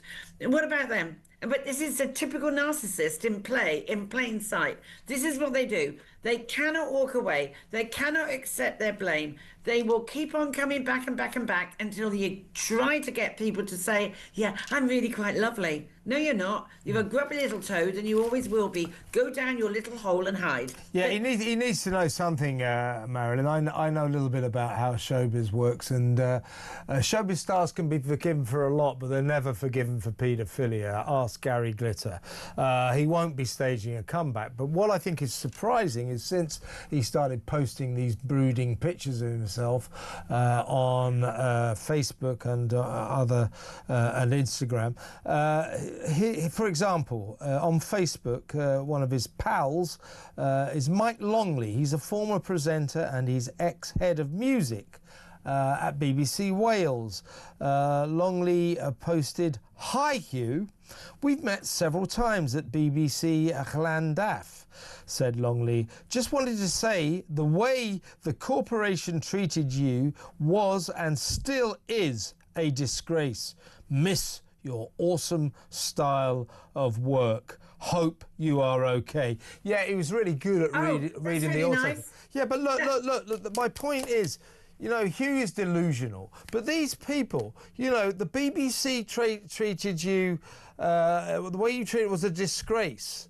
What do you mean? I mean, actually, they were far too kind to him. What does Mr. Longley expect? The BBC to treat him wonderfully? He's a convicted paedophile. He should have gone to prison. He absolutely should have gone to prison. But the magistrate who didn't send him to prison was in fact a Freemason, and there's another argument, right? But these people have the tremendous ability to keep people on their side because they are so plausible, and they're so good at spreading these lies of what they did or didn't do. They have no accountability whatsoever, and it happened with my own children. So even to this day, 20 years on, there are people that still think I'm a black witch because I put my children's paedophile in prison, and there's still people that thought he was wonderful and how could I have done that, and he's choosing people to ring fence him to make him look good. That is what they do. The way he's playing this out is typical of an abuser in plain sight. Yeah, that's interesting. But I mean, it plays into, Marilyn, something quite disturbing about British society. I've always felt, and the BBC. Well, the BBC being, you know, at the centre of our culture, if you like, we have this kind of strange attitude towards paedophiles. We don't come down on them hard enough. It's pretty much standard procedure in the courts that for your first paedophile offence you don't get sent to jail, no matter how serious it is. Well, you should be sent. Hugh Edwards should have been sent to jail. Here's another one of his supporters on social media. This was a guy, this is a local politician, Terry Davis of Plaid Cymru, who represents the Taoiseach ward in Llanelli, I should say. Writing in Welsh, he wrote, "You're worth the world, Hugh." Councillor Chris Bissex-Foster of Labour for Aberbargode was another, I'm sure I'm pronouncing these terribly, by the way, was another to share the good wishes. One other friend said, "Looking good, Hugh, best memories." Another told him to hurry back, and so on and so forth. All of these people don't understand the gravity of his crime, the seriousness of his crime. You know, having these pictures means you contribute to the just unimaginable torture and abuse of these children. Absolutely. These children are abused for these pictures. But none of these people, they're equally, I mean, this raises more questions about these people than answers, quite honestly, because if you can be that stupid, that naive, I mean, just complete disregard. He actually did this. He was convicted of it, for goodness sake. No one has stepped out and thought, what is this doing to those he abused? How re-traumatised are they now? They're probably struggling to get on with their lives. And then this toad pops up again because they will not leave it alone. They're all the same. They cannot be wrong. Even if people say they're guilty, they still won't accept it. They will not accept it. And as a typical abuser, as a typical narcissist, they keep on coming back and trying to prove the point that it wasn't my fault. And I mean, shame on those people that have not done their research and have not seen the other side of the story, which is there are people here that he harmed, and that's why he was convicted. He should have been behind bars. It was appalling that he wasn't. And as I said, the magistrate was a Freemason, and you got another problem there. Well, we don't know whether Hugh Edwards was a Freemason. No, I didn't say he was. The magistrate was. Well, it's not necessarily wrong to be a Freemason. Okay. But that notwithstanding, what do you say, Marilyn, to people who say, well, look, he didn't actually personally abuse children, he just had some nasty pictures? What do you say to those people who say possession of pictures isn't the same as child abuse? Completely ignorant. In every way, they're ignorant, because these are not just child pictures. These are real children being actually abused in the most heinous way. These are not just images. They are children being abused and raped and whatever. And someone is getting off on that. And anyone that can't see that is just ignorant to the truth, are basically have got no empathy whatsoever, and are just literally up their own backsides, and they don't even care about the reality of what he did and what so many like him do. And that's outrageous. Can a paedophile be rehabilitated? No, not in my view. I mean, I think if you're young, what I would like to go to, which is what I try and do, is to say, I've been into prisons, I know where it starts. You're not born like it. Something happens traumatic in your childhood, and some children overcome that and they go on with it, and others don't have resilience, have low emotional intelligence, behaviors in school are not picked up on, and so it goes and it promotes, and so it grows on, and so all of that sort of thing. The younger you can tease that out and find someone who has got this interest in children, the younger they are, the better chance you have, because your brain is still malleable with the right therapy, if you like. I think the younger, say you were 16 and you did something like this, then there is a chance, if you were remorseful, that's the point, if you admitted your guilt and you were really remorseful. But the longer it goes on, and Hugh Edwards was, you know, quite some age before this was found out. So the likelihood of him being rehabilitated, I personally don't believe they can. I think it's a terrible risk to just think they can. And for me, all right, you can say the jury's out on it, but once you've done it, you've done it. And how do we know you're not going to do it again? I knew a chap who was very much, he's a global person involved with how paedophiles think. And he told me that if you are even thinking about an interest sexually in children, even if you're thinking about it and you haven't done anything, if you're thinking about it for at least 6 months, you are paedophilic. Yeah, and I don't think that there's no way of being cured of that. And there's you can't take the risk. You can't take the risk. I agree with you. I agree with you. Life is involved, and I'm sorry. Tough luck. You know, if you, and the trouble is, they don't. There's a wonderful charity out there. It's the only one in the country called Stop It Now. If you've got inappropriate thoughts of children, they will help teenagers. So, well, anyone who thinks, you know, I really don't want to be like this. I want to change. I want to change. They will help you. But, you know, they don't want to be helped, a lot of them. They quite enjoy it. They like their lives. I don't know about Hugh Edwards. What did you call him? Some kind of cry. They cry when they've been found out. What did you call Hugh Edwards? A toad or something? Grubby little toad. A grubby little toad. And I hope he goes down his grubby little hole where the toads live. Let's hope so. Marilyn, I've got to go, but it's always a pleasure to talk to you. Thank you so much for your time. That's the one and only Marilyn Hawes, Chief Executive Officer of Freedom from Abuse, a tireless campaigner on the behalf of children and the way they are abused. And that's what Hugh Edwards is guilty of, you know, as that Marilyn quite rightly says. People say, oh, well, he only had pictures.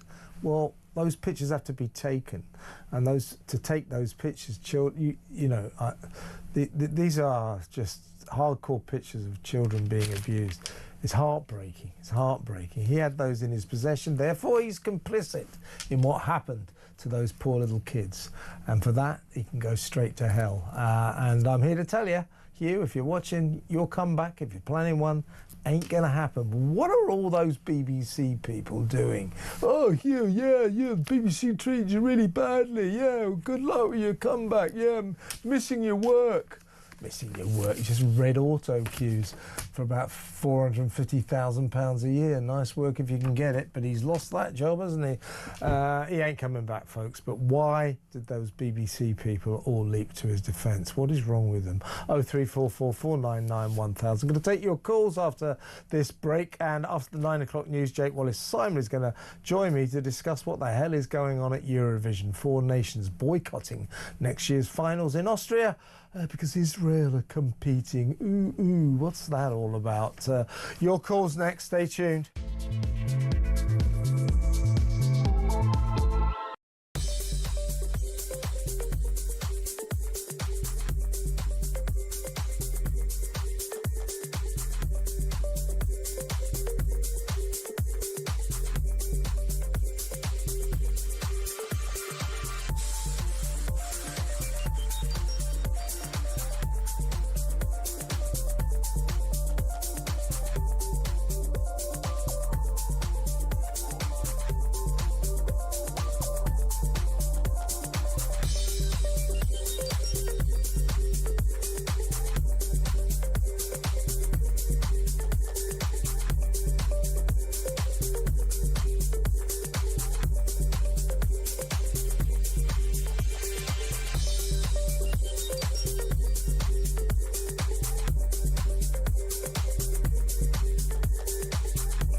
This is from the migrant camps in Dunkirk.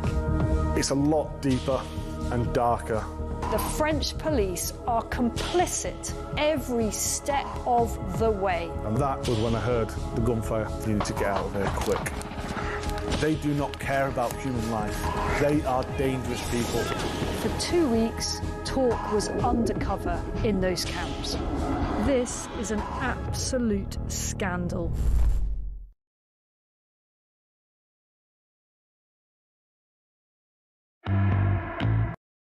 Across the UK, on DAB+, on YouTube, on your mobile, and on your side.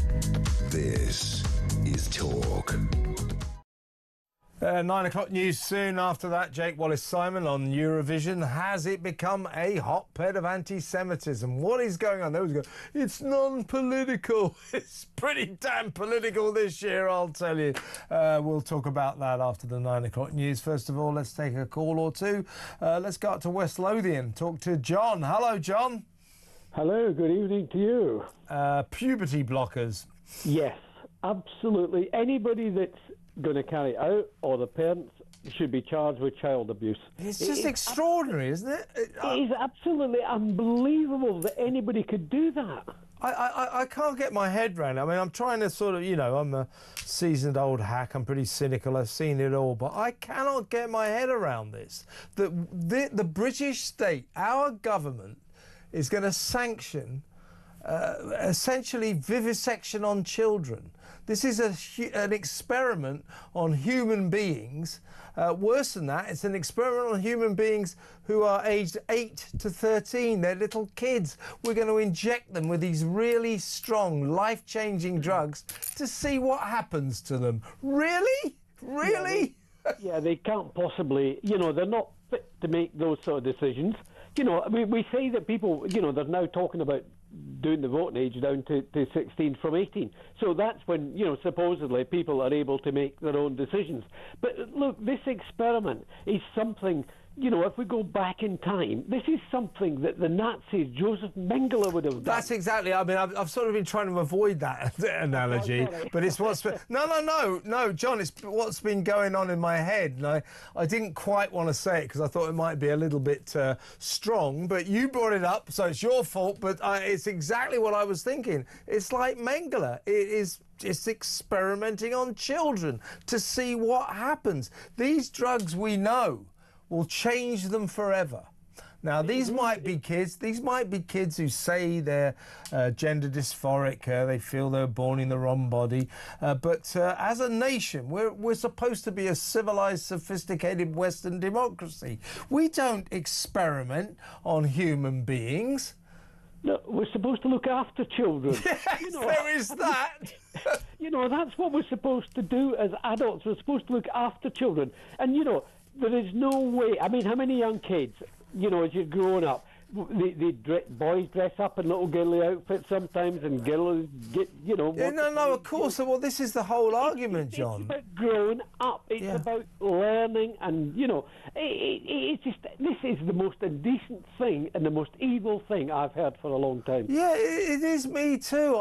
As I say, I can't stress enough how stunned I am that West Streeting, and by extension, I suppose Keir Starmer, this government has said, yeah, let's take these 226 kids, they're 8 years old, they're 9, 10, 11, 12, 13, 8 to 13-year-old kids, let's inject them with these really strong chemicals and see what happens. Should be interesting. Let's see what happens to them. It's unbelievable. I mean, I don't like it that we do that with animals to test drugs, vivisection. I don't like that personally because I'm a bit of an animal lover, but I never thought I'd see it in this country, what is effectively vivisection on human beings, more to the point, vivisection on very young human beings, adults deciding that 8 to 13-year-olds will have their lives changed forever so we can see what these drugs do to people. I think it's disgusting. I think it's just astonishing. Keir Starmer under great pressure to reverse West Streeting's decision. Let's hope he does, eh, John? on the man that wants to be Prime Minister. So if he's got to do that when he's Health Secretary, what's he going to do when he's Prime Minister, for God's sake? Doesn't bear thinking about, does it? Listen, John, really good to talk to you. I'm glad we agree. We're on the same page on that one. John from West Lothian. Do give me a call about this, because, you know, I probably haven't, well, I've stressed it too much, but I'm just stunned by this, that we're going to take 226 children and change their lives forever because we're interested to see how these powerful puberty blocker drugs might affect them. You know, don't do that. Just don't do that. Think about these kids. Come on. 0344 499 1000. As I said, after the news, we talked to Jake Wallace-Simon about Eurovision. The Eurovision Song Contest, which appears, according to critics, to have turned into a hotbed of anti-Semitism. Very unpolitical this year, isn't it? Not much. That next. Stick around.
Across the UK, on DAB+,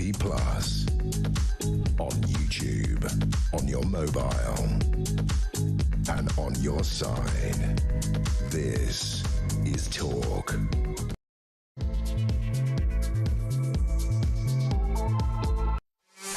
Welcome back. In 20 minutes or so, I'll be taking your calls. You know what we're talking about. I want to talk about these Afghani 17-year-old rapists. Were they given special lenient treatment? Because they're only kids, aren't they? You know, 17. So was their victim, a 15-year-old girl. It was her first sexual experience. I think I find that so depressing, so awful. Wow, awful for that poor little girl. 17-year-olds from Afghani. Were they given special treatment? They're in youth detention centres. I hope they come out of those youth detention centres when they're 18 and we stick them in Wormwood Scrubs or Wandsworth or a particularly terrible prison. I really do hope that. Let me know what you think about that. And let me know what you think about the sort of threat to public safety, of letting all these young men in from these countries that have very different attitudes to women to the rest of us, to people in Britain.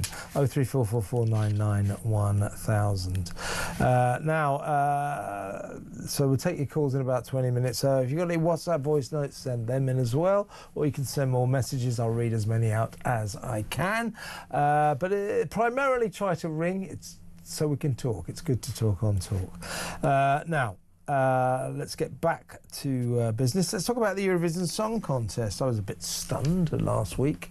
As a massive fan of the Eurovision Song Contest. No, actually, I've always hated it with a passion, but you have to respect it as an event. It's watched by 150 million people around the world. Gets a huge audience here in Britain, 12 million, one of the biggest shows of the year. So loads of people love it. It's an important, fun cultural event once a year.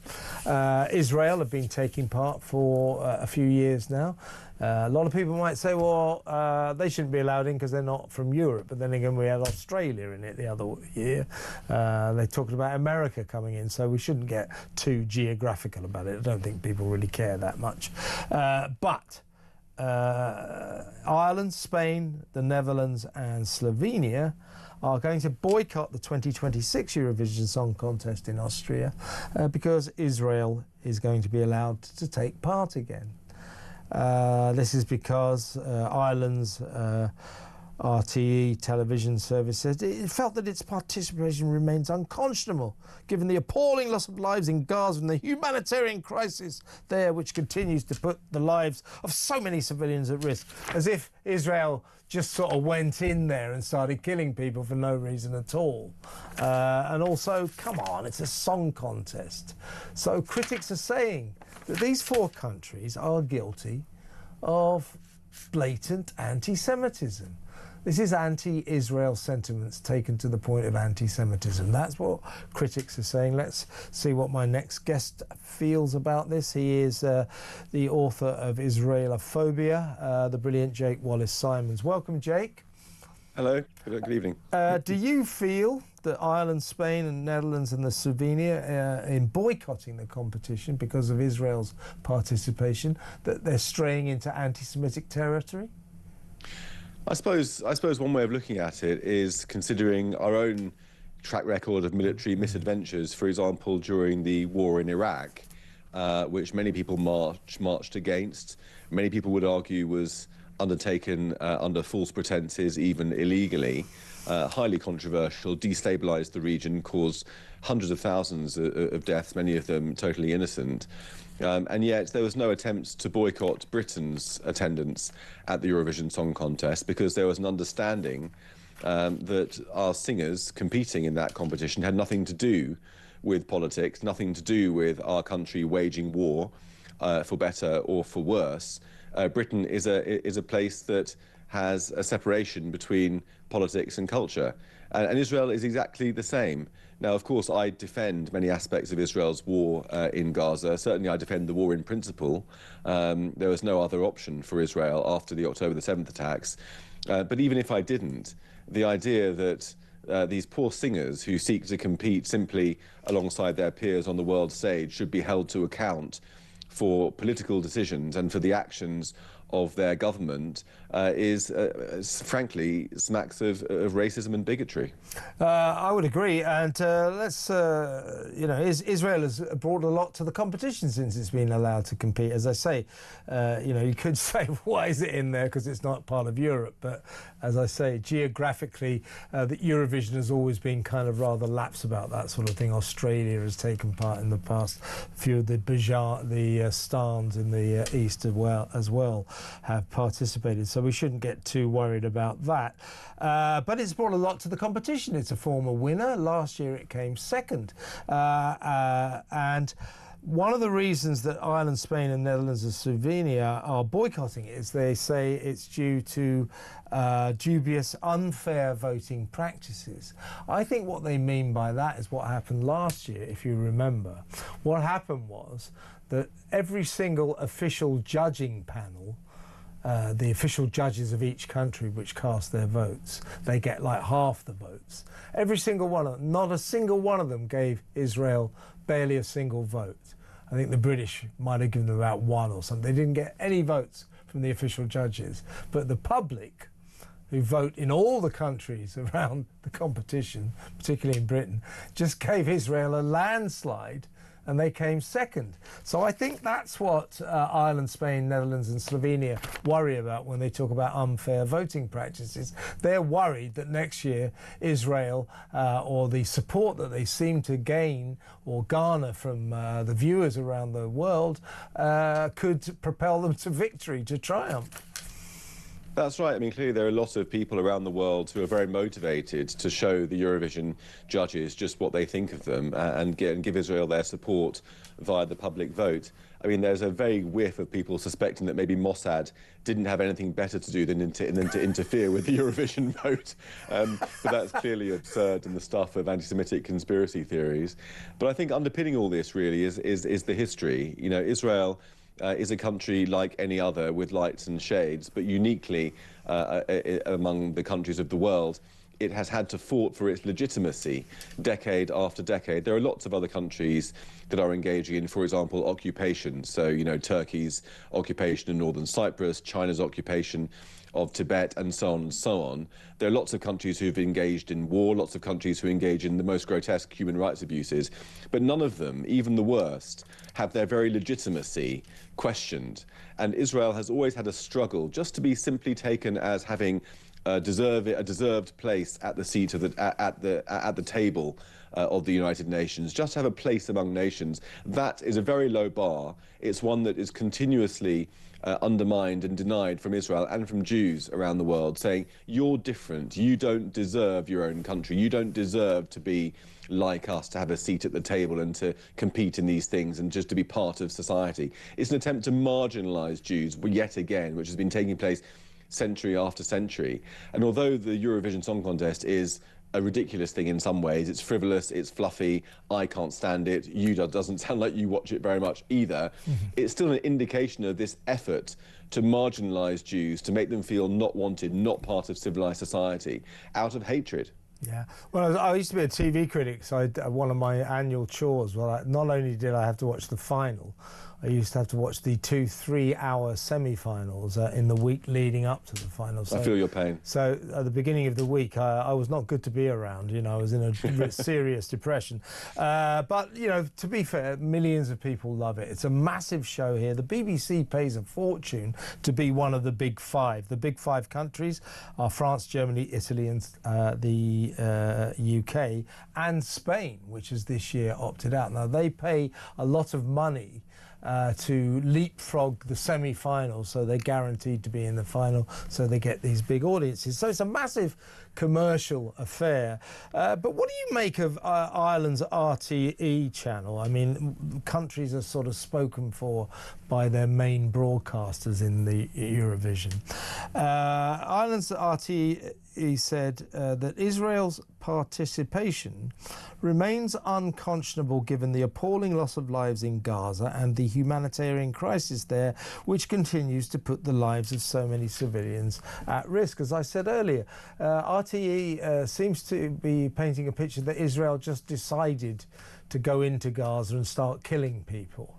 So, you know, there's a reason that Israel is at war, or was at war in Gaza, and I think the situation is quite tense there at the moment. We'll come on to that in just a second. But it's as if, awful Israel just invaded Gaza just so they could kill some people. No mention of why they did it. And this is typical of the objections that Israel has to put up all the time. Never any time given to the reason Israel went into Gaza. Yeah, it happens all the time. Even the United Nations report that accused Israel of genocide, if you read it, it's almost comical because it makes no mention of Hamas. Hamas is they started the war, they're the reason why the war happened. If you edit them out, then of course it seems like a genocide because all you've got is a war against civilians because you've edited out Hamas. It's a classic move, but it seems like Ireland and Spain are in some kind of competition for the ignominious title of the most anti-Semitic country in Europe. Spain, I know that the Spanish people... It's a close-run thing, isn't it? Yeah. It is a close-run thing, although I think that in Spain's case, it's really the government that's a hard left, so struggling socialist government that's desperately lashing out and appealing to its base in this way. But most Spanish people, I don't think, are anti-Semitic, so far as I can tell. Whereas I think in Ireland it goes a bit deeper. There's a strong culture there embedded of anti-Semitism. Of course, not everybody, but it's much more deeply rooted there. I think in Ireland it really stems from a hatred of the British due to former colonial times, when Jewish freedom fighters, as we could perhaps call them, were fighting the British. I suppose they were seen as terrorists by the British at the time as well. Were fighting the British in Palestine. The Irish supported the Jews. They rejoiced in the Jews fighting the British. But as soon as Israel was established and became an ally of Britain, they then switched and saw Israel as being a manifestation of colonialism, even though it's clearly not in any way colonialist, because there's no other country that the Jews came from to conquer it. You know, it doesn't make any sense. And that's the position they hold today. They see Israel as colonialist, like the British. They see opposing Israel as an extension of opposing Britain. And so it's all wrapped up with that, but it's led them to some very, very dark anti-Semitic impulses indeed, including last year, if you recall, at Holocaust Memorial Day, the former president, Michael Higgins, who had made some very inflammatory remarks about Israel and about Jews. He was due to give a speech. Holocaust survivors begged him not to give a speech, but he went ahead anyway, and inevitably started criticizing Israel at a Holocaust memorial ceremony. A few Jewish women stood up and turned their backs silently in protest and were violently dragged out by security. It was a low point for Ireland. I think Ireland, again, is one of the anti-Semitic countries in Europe, perhaps the most. Extraordinary. Well, moving on, perhaps to something rather more important. Well, I should say, the thing about Eurovision is it always seeks to say this: we are apolitical, nothing to do with politics. Well, not this year, not next year. I mean, it's going to be extremely political, thanks to. It's always political, isn't it? Yeah, it has been. It has been. Yeah, you're absolutely right. Listen, this is sort of breaking news. I don't know what you make of it, Jake, but Hamas, Al Jazeera is reporting that Hamas has said no to the phase 2 of the Gaza peace truce, while, and I quote, Israel continues its violations. What do you know of that, and what's going on? Well, phase 2 is really where it comes to the crunch. It's the main centrepiece of phase 2 is for Hamas to be disarmed, to lay down their weapons, which of course would leave them without any power, and also perhaps at risk of retribution from the rival Palestinian clans and the Palestinian people, many of whom have been downtrodden by Hamas for generations and really hate their guts.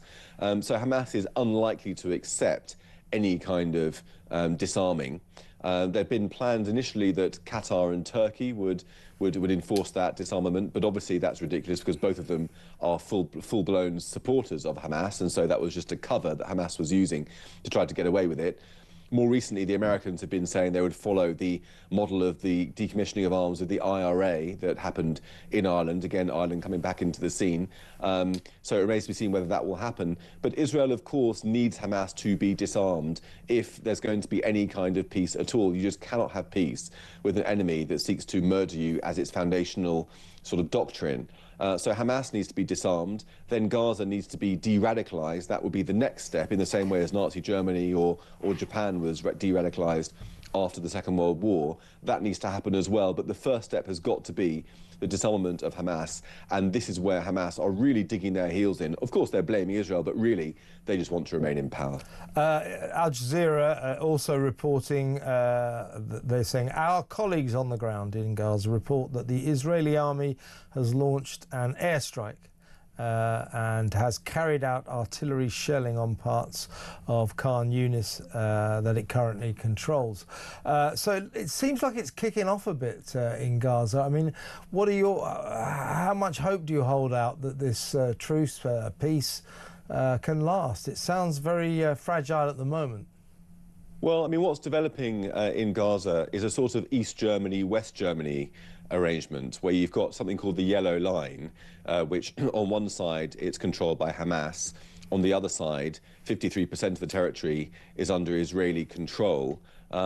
And I think the plan, Israel's plan, has always been for some time now to try to get aid and development money into the part that it controls, turning it into a sort of West Germany where there's a level of freedom, where people don't live under Hamas, where people are going to want to come and rebuild their lives, and then slowly choke support from Hamas on the other side of the yellow line. But of course, Hamas doesn't want that to happen, and they remain with some strength, obviously far less strength than they had on October the 6th. But still with some strength and able to cause trouble via various different terrorist means, pinpoint attacks, trying to test the boundaries of Israel's defences, trying to kidnap a soldier here or whatever, set off an explosive there. And Israel, of course, is trying to suppress those attacks as well. So these skirmishes are going to continue ad infinitum until Hamas is disarmed and defeated, because Hamas's very nature is that it wants to destroy Israel. It's like a zombie horde. It doesn't have any other mode other than kill, attack, death. That's all it knows. That's all it tries to do. And is Israel capable of completely annihilating Hamas? Because that seems to be where we're at, doesn't it? If Hamas are refusing to hand over their weapons, Israel saying, well, we're not, unless they do this, we're going to carry on until we finish them off. So this seems to me to be a kind of stasis that will continue ad infinitum. What are your thoughts? Yeah, I mean, it's worth recognising for a moment that the only way Israel could have completely finished off Hamas from the beginning would have been to have conducted genocide on Gaza, which it could have done in about an afternoon using its overwhelming firepower from the air. But it didn't do that. It waged a careful war, of course, with many civilian casualties, which were sadly unavoidable. But it waged quite a careful war, sending its own soldiers into harm's way, into the tunnels. I mean, brave young men, 19, 20 years old, fighting underground in conditions of immense terror against these jihadis. It lost hundreds of soldiers in so doing, trying to kill Hamas without killing civilians. It could have bombed it from the air, flattened it without losing a single soldier, but it didn't. But now it's in a position where, yes, Hamas still are there. They've lost their senior levels of command all being killed, but there still is a rump of Hamas there. So in order to dismantle them, the disarmament has got to take place. The de-radicalization has got to take place, but also a new kind of Palestinian leadership that's more responsible. Even international leadership of Gaza is going to have to be installed. We're going to have to be looking at a political solution to sap Hamas's strength, to marginalise them and to eject them, de-radicalise them and eject them from Palestinian society. That's the work of generations. It's not going to happen overnight. It can't happen by Israel dictating the terms, because the Palestinians hate Israel more than anything else in the world. But yeah, like I say, it's got to begin with Hamas being disarmed, and that's what they don't want to do right now. Yes, bit of a standoff. Jake, it's always an honour to have you on the show. Great to talk to you. Thank you so much. Jake Wallace-Simons, author, and in my view, one of the most eloquent voices in support of Israel in this country, maybe in the world. It's great to have him on the programme. Right, let's go to break, and when we come back, we're going to take your calls. We're going to read some of your messages. I don't know if we've got any WhatsApp voice notes. If we have, we'll play them out. So all of that's still to come. So you better stay tuned.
This is from the migrant camps in Dunkirk. It's a lot deeper and darker. The French police are complicit every step of the way. And that was when I heard the gunfire. You need to get out of here quick. They do not care about human life. They are dangerous people. For 2 weeks, talk was undercover in those camps. This is an absolute scandal.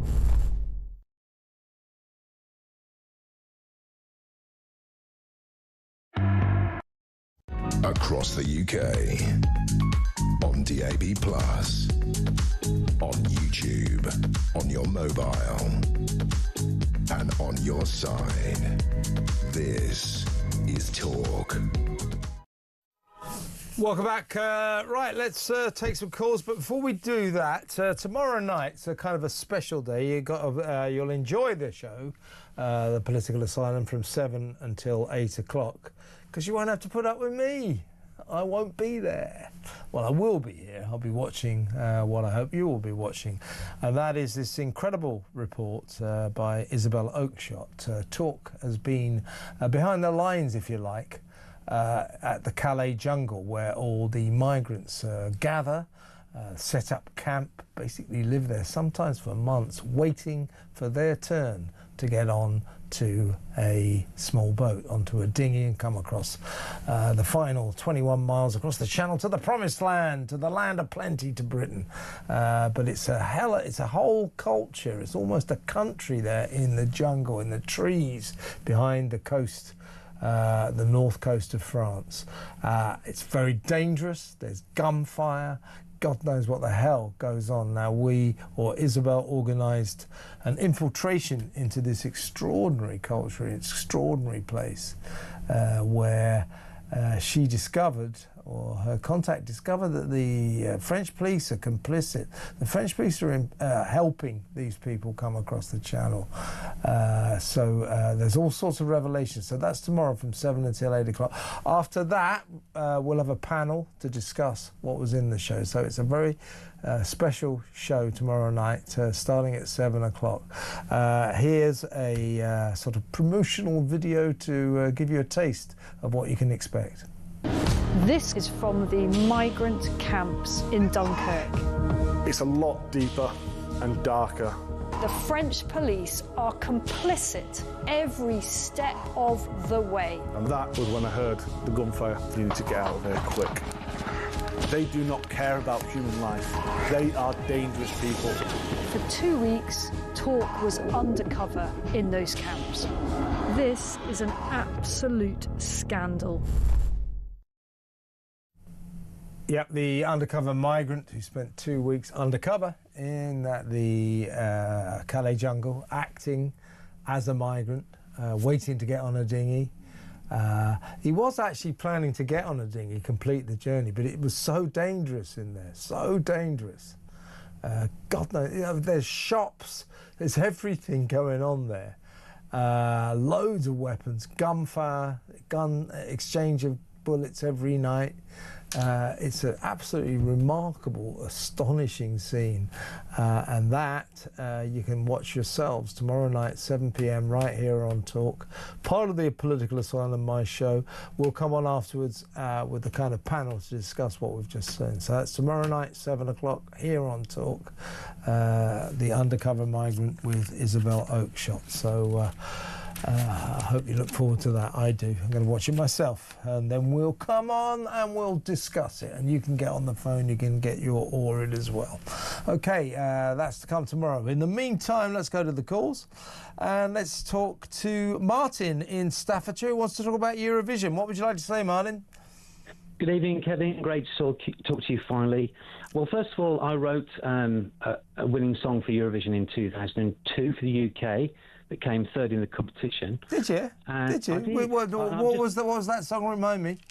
It was called "Come Back" by one of the Pop Idol girls, Jessica Garlick, and came third. I remember Jessica. Yeah. So you came third. What was the song called again? Come Back. Come Back. Okay.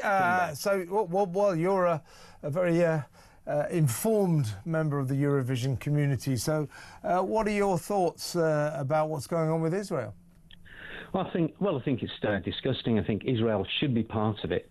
The thing that seems to be happening now is that people forget it's a song competition. Well, it used to be anyway. It's always had its bits of politics involved. In fact, if I can take you back to 1968 when Cliff Richard did Congratulations, and it was won by Spain actually by 1 point. Oh, was it? And it was the first. I always thought he'd won with that one, so he didn't win, no? Okay. So second, anyway, what were you saying? Was that 1 point. Political that year at all? Well, they thought it was some vote rigging because it came from nowhere. So the politics of Eurovision have been going on for many, many years. And the year that I was in it, and I actually went and experienced the whole thing as the writer, and I was very fortunate at the time to speak to. I was with Terry Wogan, God bless him, and Ken Bruce. And where was that? Where was that Eurovision, Martin? It was in Tallinn in Estonia. Okay. Yeah. I was having a drink and just prior to the competition, and ironically, although it sounds ironic now, but we were actually favourites to win it. Which I thought was very strange because the UK hadn't really done that well, well, for 4 or 5 years then. And Terry Wogan's knowledge of the political voting, and then it was more about who the neighbours were and who was voting for who. Normally there's Greece, Cyprus give each other 12 points and all that stuff. Yeah. But that's sadly, right, because you're a fan, aren't you? I heard you saying earlier you watch with avid interest all of the semi. Well, I'm not a fan. I just had to watch it because I was a TV critic. Is that? I mean, I'm just one of those people who I don't like it very much, but I have great respect for anything that achieves that kind of popularity. It's watched by 150 million people. It doesn't matter what I say. This is an important cultural event loved by many, which this year, Martin, I think is being badly polluted by the spectre of politics. I mean, it's blatant. What do you think about these 4 countries, especially Spain, which is one of the big 5? But what do you think about the Slovenia, Spain, the Netherlands, and what's the 4th one? And Ireland. Ireland, of course. What do you think about them boycotting it because Israel's allowed in? That's ridiculous. Well, good luck to the other countries. That's 4 less to beat for a start off. No, but I mean, seriously, they shouldn't be doing that, should they? Yeah. No, they shouldn't because Spain. I think Spain's one of the big 5. Yeah, they are. Yeah. With ourselves, they put lots of money in it, but Spain. I think your guest prior, who I watch a lot, Jake Simons, put it eloquently. Yeah. The politics, the anti-Semitism from these countries in particular, is it's really bad, and all it's doing is putting a damper now on the spirit of Eurovision, which is a coming together and a celebration of what's meant to be a happy place. I couldn't agree with you more, Mike. What I don't like about this is, in the end, this is mostly young people, or just people from countries enjoying themselves. Someone like you writes a song, someone like Jessica sings it. It's fun. It's fun for all the participants, and including the people from Israel. So the singer and the writer and the producers and everybody from Israel. All they want to do is sing a song and see if they can win, and yet they're being attacked because Israel invaded Gaza. What's that got to do with them? That flies directly in the face of the spirit of what Eurovision is, doesn't it? It does completely, and it ruins things, and it's a point scoring exercise of negativity that's going to go nowhere, because on the evening, these countries won't even get a mention. The parties will still go on. The experience I had was fantastic. It's a great fun week. My time goes back to, in the 1950s and 60s when it was properly a competition. But the spirit lingers on, and I hope that Eurovision gets through this. Yeah. If countries don't want to take part because of some backward anti-Semitic view, then that's their loss. Indeed, they'd probably say anti-Israel view rather than anti-Semitic. But don't apologise. I do think that their sentiments, the sentiments of these countries, does spill over into, in my view, blatant anti-Semitism. This is I think it's anti-Semitism at work. That's what we're watching here. But some people say no, they're just objecting to Israel, which is fair enough as well. Martin, well, what a great call. Thank you very much for talking to me. That's Martin in Lichfield in Staffordshire, who wrote the song for Britain when Jessica Garlick's it, and we came third. Don't do that anymore, do we? We tend to come last or second to last these days, because we haven't done well since for many a long year, because we're not liked around the European community, because we're seen as like Europe's answer to America or something. So, we don't do well for political reasons either. Let's go to break. When we come back, we'll talk to Kevin in Leicester. Stick around.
Across the UK, on DAB+, on YouTube, on your mobile, and on your side. This is Talk. Becca's written in to say Israel shouldn't be in Eurovision because they aren't part of Europe, same as Australia and Russia. Well, Russia is sort of part of Europe. Some of it's in Asia, some of it's in Europe, so doesn't apply to Russia. Russia is valid when it comes to being in Eurovision. So Becca says it's not anti-Semitic, it's just geography. Well, yeah, but that isn't why Ireland, the Netherlands, Slovenia and Spain are boycotting this year's tournament. They're not saying, well, Israel's not in Europe. I mean, I take your point, Becca, but does it matter? That doesn't matter. I don't care. Do you? But anyway, that's not the reason they're being vilified this year. It's because of Israel's involvement in the Gaza war, which doesn't seem to be applicable when it comes to a silly song contest in Austria, does it? But there you are. Let's go to Leicester. Let's talk to Kevin. Hi, Kevin. Hey, Kev. You okay, mate? Yeah, I'm good. What you want to talk about the German Christmas market, yeah? Yeah, that's right. This one's really upset you, hasn't it? Well, yeah, because I think it's upset me on a number of levels. I always hate cruelty to animals, those poor little donkeys. Yeah, they punched them in the face. They also tortured them, I mean, leave the donkeys alone, for God. If you want to smash up the nativity scene, go on then.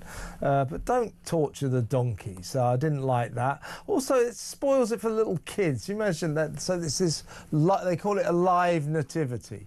So you got the donkeys and there's probably, other little animals in there as well. So that's all spoiled. So yeah, I think it's a very, very sad thing that happened in the pretty town of Urbach, south of Frankfurt. What would you like to say, Kev? Yeah. Well, I've got a very close friend. She lives in Germany. She lives in a place called, I'm going to say Nurofen, but it's Nurofen. Nurofen Plus. Something like that. But they'd moved up there last year around this time, and they had a massive Christmas market. Yeah, I mean, because Germany's known for its spectacular Christmas markets that are all on the wane now because people are getting more and more frightened. But you were saying about your friend in Nurofen. Well, you've just nailed it there, Kev. This is it. This year, it's up, but it's like about a third of the size. I think a lot of the people who, because it's not just one person or one organiser, it's various. They all add to it. It's like a stall of various different markets and things, and it's about a third of the size now. And this is quite, from what I hear, kind of a bit like Brighton I don't want to. I want to say arguably a bit more of a leftist. Sort of a bohemian community. Is that what you're saying? Yeah. So you would have thought they tend to turn a blind eye to things that could be politically incorrect and dismiss it, but it's had an effect there. I can tell you that's a third of the size now. And also, and this is something that will be happening in England as well. This situation is actually affecting their relationship a bit. I'm not going to go too deep into it, but it will affect people in England. Yeah, they've been together a long time, and she's kind of more right wing, and he's more left wing. I mean, and she says she goes to the train station and that no one speaks English. She's got a daughter, a fella. He's just like, oh, you're just racist, you are. Do you know what I mean? Well, what is, as you say, Kev, what's happening in Germany, all around the country, is people are they're sort of censoring their own Christmas markets because they're frightened, and people say, oh well, the reason the Christmas markets aren't quite as vibrant as they usually are is people seem to be losing interest. Not as many customers are turning up. Well, I'll tell you why they're not turning up. Yeah. It's because of Magdeburg last year, where 5 people were killed and 323 were injured. But gatherings, these Christmas markets seem to have become a target, a terrorist target. So it's a vicious cycle. People aren't going, so they say, oh, well, commercially they're not worth it. It all boils down to people being frightened to go to their local Christmas markets, which is a kind of a tragedy, don't you think? Oh, yeah, totally. I really think you've hit the nail on the head. It's really sad. And I don't know who or why, and I'm not to be wrong to speculate, but I would assume it would be someone who isn't Christian, and it's someone trying to sort of. Well, I said earlier, Kev, you have to be a bit careful with this. We don't know who smashed up the nativity scene and defecated in the local church in Urbach. But you can't imagine it was Christians. No, I can't imagine it was Christians. But that may be unfair, but it may just be absolutely mindless vandals. But all around Germany, as well, as your sister might tell you, there are these more minor attacks. Towns, like most towns have got their town square Christmas tree. Locals waking up to find they've been sawn down. Loads of sort of civic Christmas trees have been chopped down. Really weird attack on Christmas. That's what's going on, it seems to me. A different type of attack to what's going on here, but well, here we just seem to be cancelling the word Christmas for now, which is weird. It is weird. It's very weird. And again, my son's having this at school. He's having festive jumper day. It's like festive jumper. Whereas last year it was Christmas jumper day, right? I can't remember, to be fair. But I think festive jumper. So your kid's school, your boys. How old is your son there, Kev? 10. So your 10-year-old boy. His school this year, it's festive jumper day. This is exactly what I was reporting on last night. There's these London schools that have always had Christmas jumper day and Christmas lunch. This year, winter jumper day and festive lunch. For some reason, we're outlawing the word Christmas, and I'm not sure I can. Well, I think I know why, but it's ridiculous. It's absolutely ridiculous. Kev, really good to talk to you. Happy Christmas to you. Thank you very much for a good call. Kevin in Leicester there. Shall we? I'll tell you what. Let's go to break. When we come back, let's press the Georgina button. Talk to Georgina in London. See what she has to say. Shall we? In the meantime, still got plenty of time. Give us a call. Let me know what you think about the Christmas market attack in Germany, the cancellation of Christmas in Britain, and these Afghani migrants. Were these 2 17-year-old rapists given lenient treatment because they're young? Only 17. You can't ruin their lives. They ruined the life of their victim, 15 years old. Her first sexual experience, raped by 2 Afghanis, local girl from Nuneaton. Just tragic, awful story. Plus another 29-year-old Afghani charged today with raping 2 14-year-old girls in Bolton.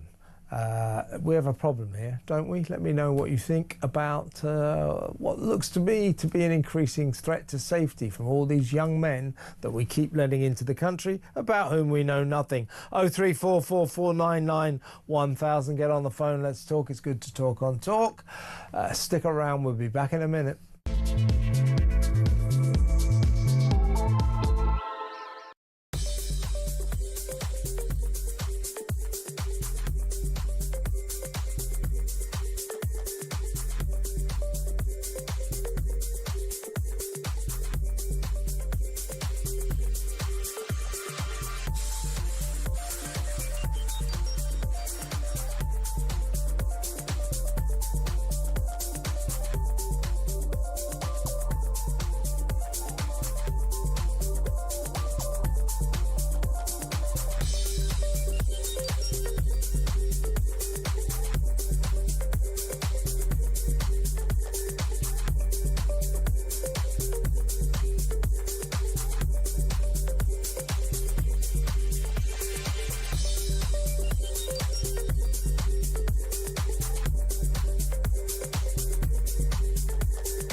This is from the migrant camps in Dunkirk.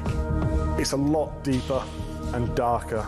The French police are complicit every step of the way. And that was when I heard the gunfire. You need to get out of here quick. They do not care about human life. They are dangerous people. For 2 weeks, Talk was undercover in those camps. This is an absolute scandal.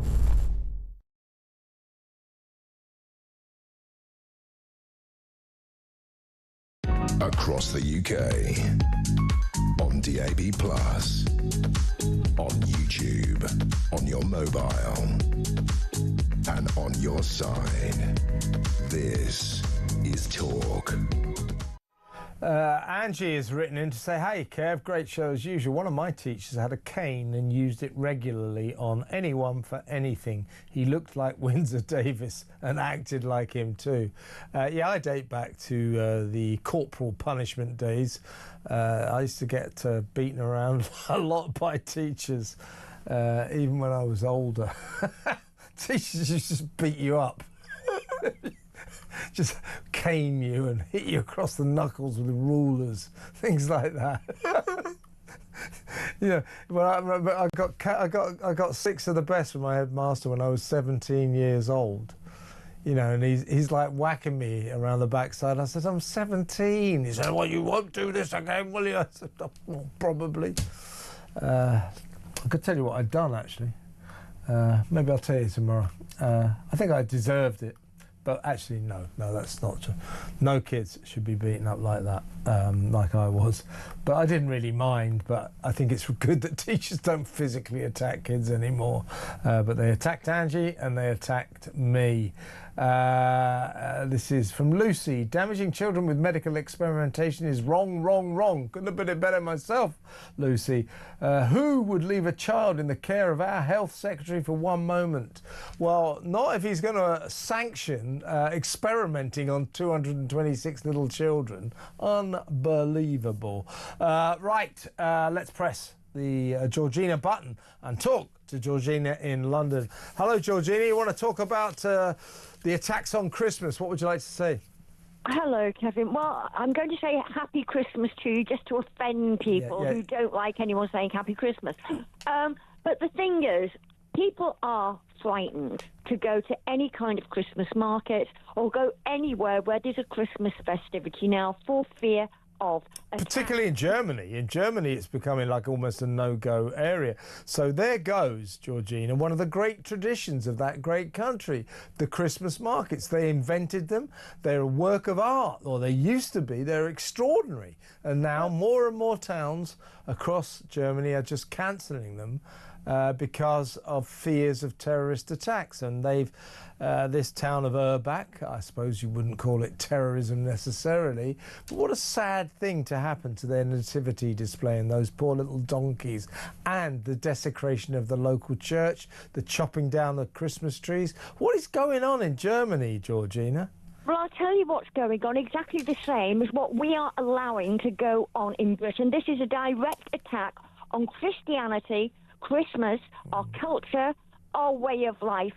The left and Islam are trying to knock the holy joy out of anything that we enjoy, Christmas being one of the things we enjoy, Easter being another, and they won't be happy or content until we have nothing left. Now, we don't bother when they celebrate Eid.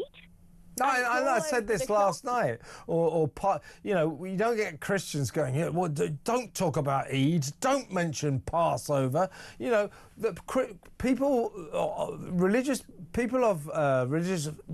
faiths do not object to other religions and their traditions and their rituals. Well, maybe we but should, maybe some of them do. Perhaps we're learning now.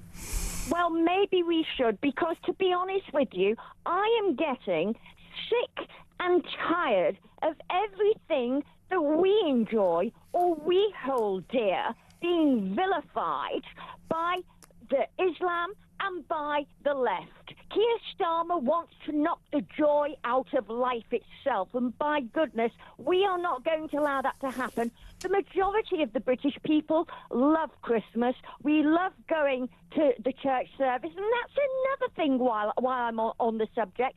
Church.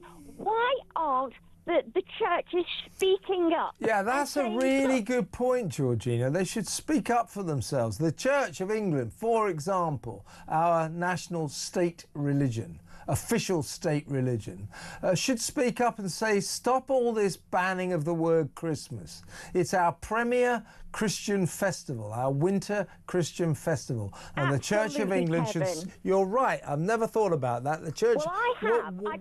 Go on, sorry. I've thought about it a lot, Kevin, and I am absolutely disgusted that the Church of England hasn't come forth and said, look, this is totally out of order. This is a Christian country, and a Christian country it will stay. Those who come here, Kevin, and want to reside in Britain as our neighbours and want to integrate into our society are welcome. Those who come here and want to change it to the country that they've come from need to go back from whence they came and enjoy their lives, because the British people are now sick of this nonsense.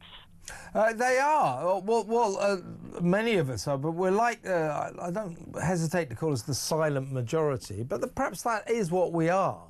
You know, the right-thinking people tend to be quiet.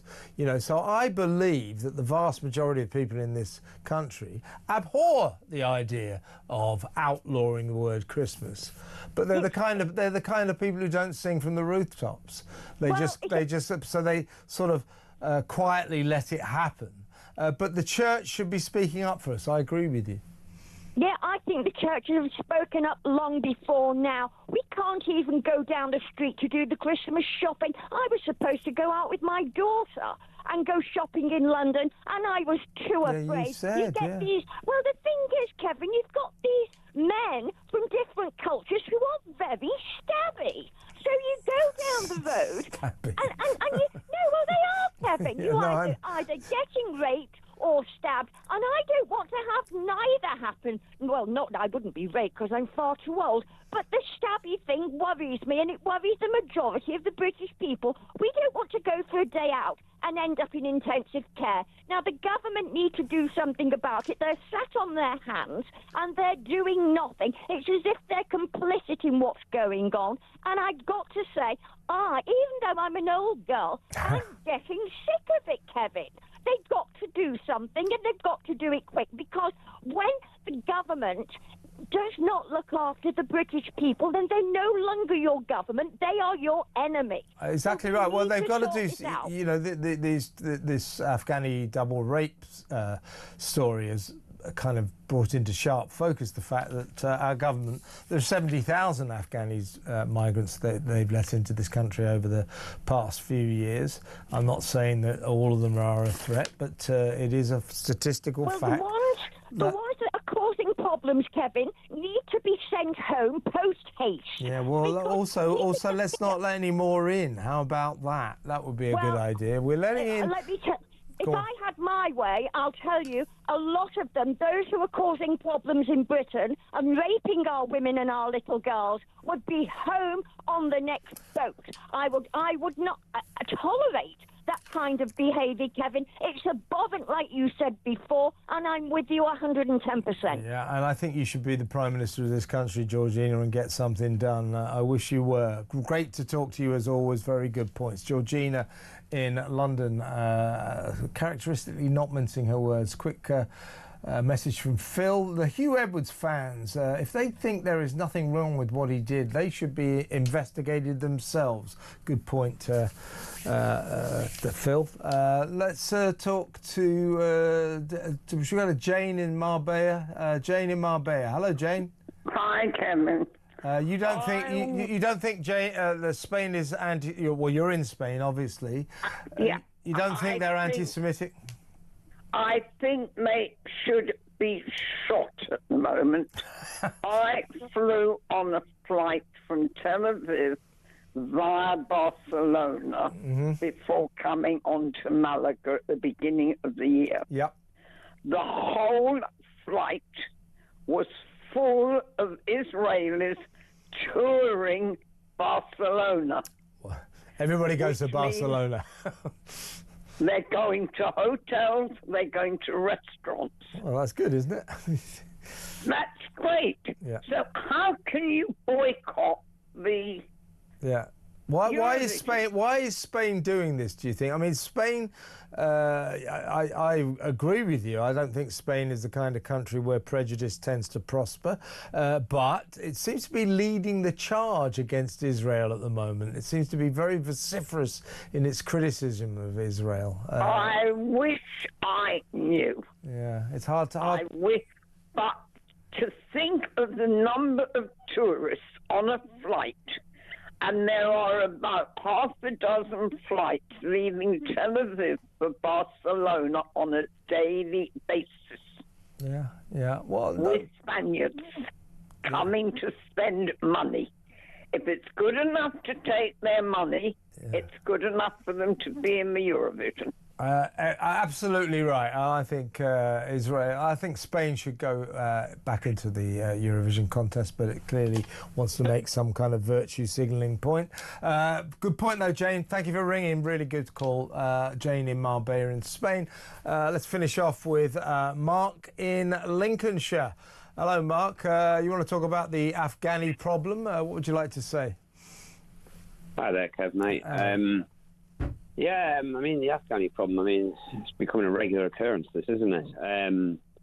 You know, it's almost on a daily basis we're finding out something else. Not necessarily just Afghans, but, you know, migrants in general, the sick stuff that they're getting up to. Yeah, I mean, I want to be careful here, Mark. You know, I don't want to start sort of pointing the finger at Afghanis just because they're from Afghanistan. But there does seem to be a growing problem with the young men who come here from that country. We've let inordinate amounts of Afghani migrants come and live here, and we're getting alarming indications that you know, rapes are happening, but young Afghanistan men from Afghanistan are raping women here and then saying, well, I didn't realise about the cultural differences. I talked about the case of a Afghanistan migrant up in Scotland. His defence after raping a local 15-year-old girl in Falkirk was that he hadn't realised that culturally, you know, rape was regarded so differently here, and B, well, in terms of her being underage, he comes from a country where child marriage is common. So you've got this cultural schism. These guys turn up here, not all of them, but a lot of them turn up here hardwired to do things wrong in a country, Britain, that they don't understand. Well, this is why you say, you're from Afghanistan, up you go, son, bugger off. This is basically the whole reason that you do things like that, isn't it? Well, I think you've got to be careful just saying, well, you're from Afghanistan, therefore you're refused. I don't want to besmirch everybody from Afghanistan, but there is clearly a problem here that some young men from Afghanistan are coming here and sexually abusing British women because they don't really understand how wrong we regard that to be. Well, the thing is, I think you're wrong on that, Kev, because they're 20 times, what is it, 22 times more likely to commit sex crimes than British citizens. Why would you allow one into the country? Because one rape from these people... No, I understand. It's a difficult... This problem. We've had enough of this problem over the years in our own country from our own people. This is the point. And when you're bringing in cultures, as soon as one of them commits one crime, you say, right, a lot of you sod off.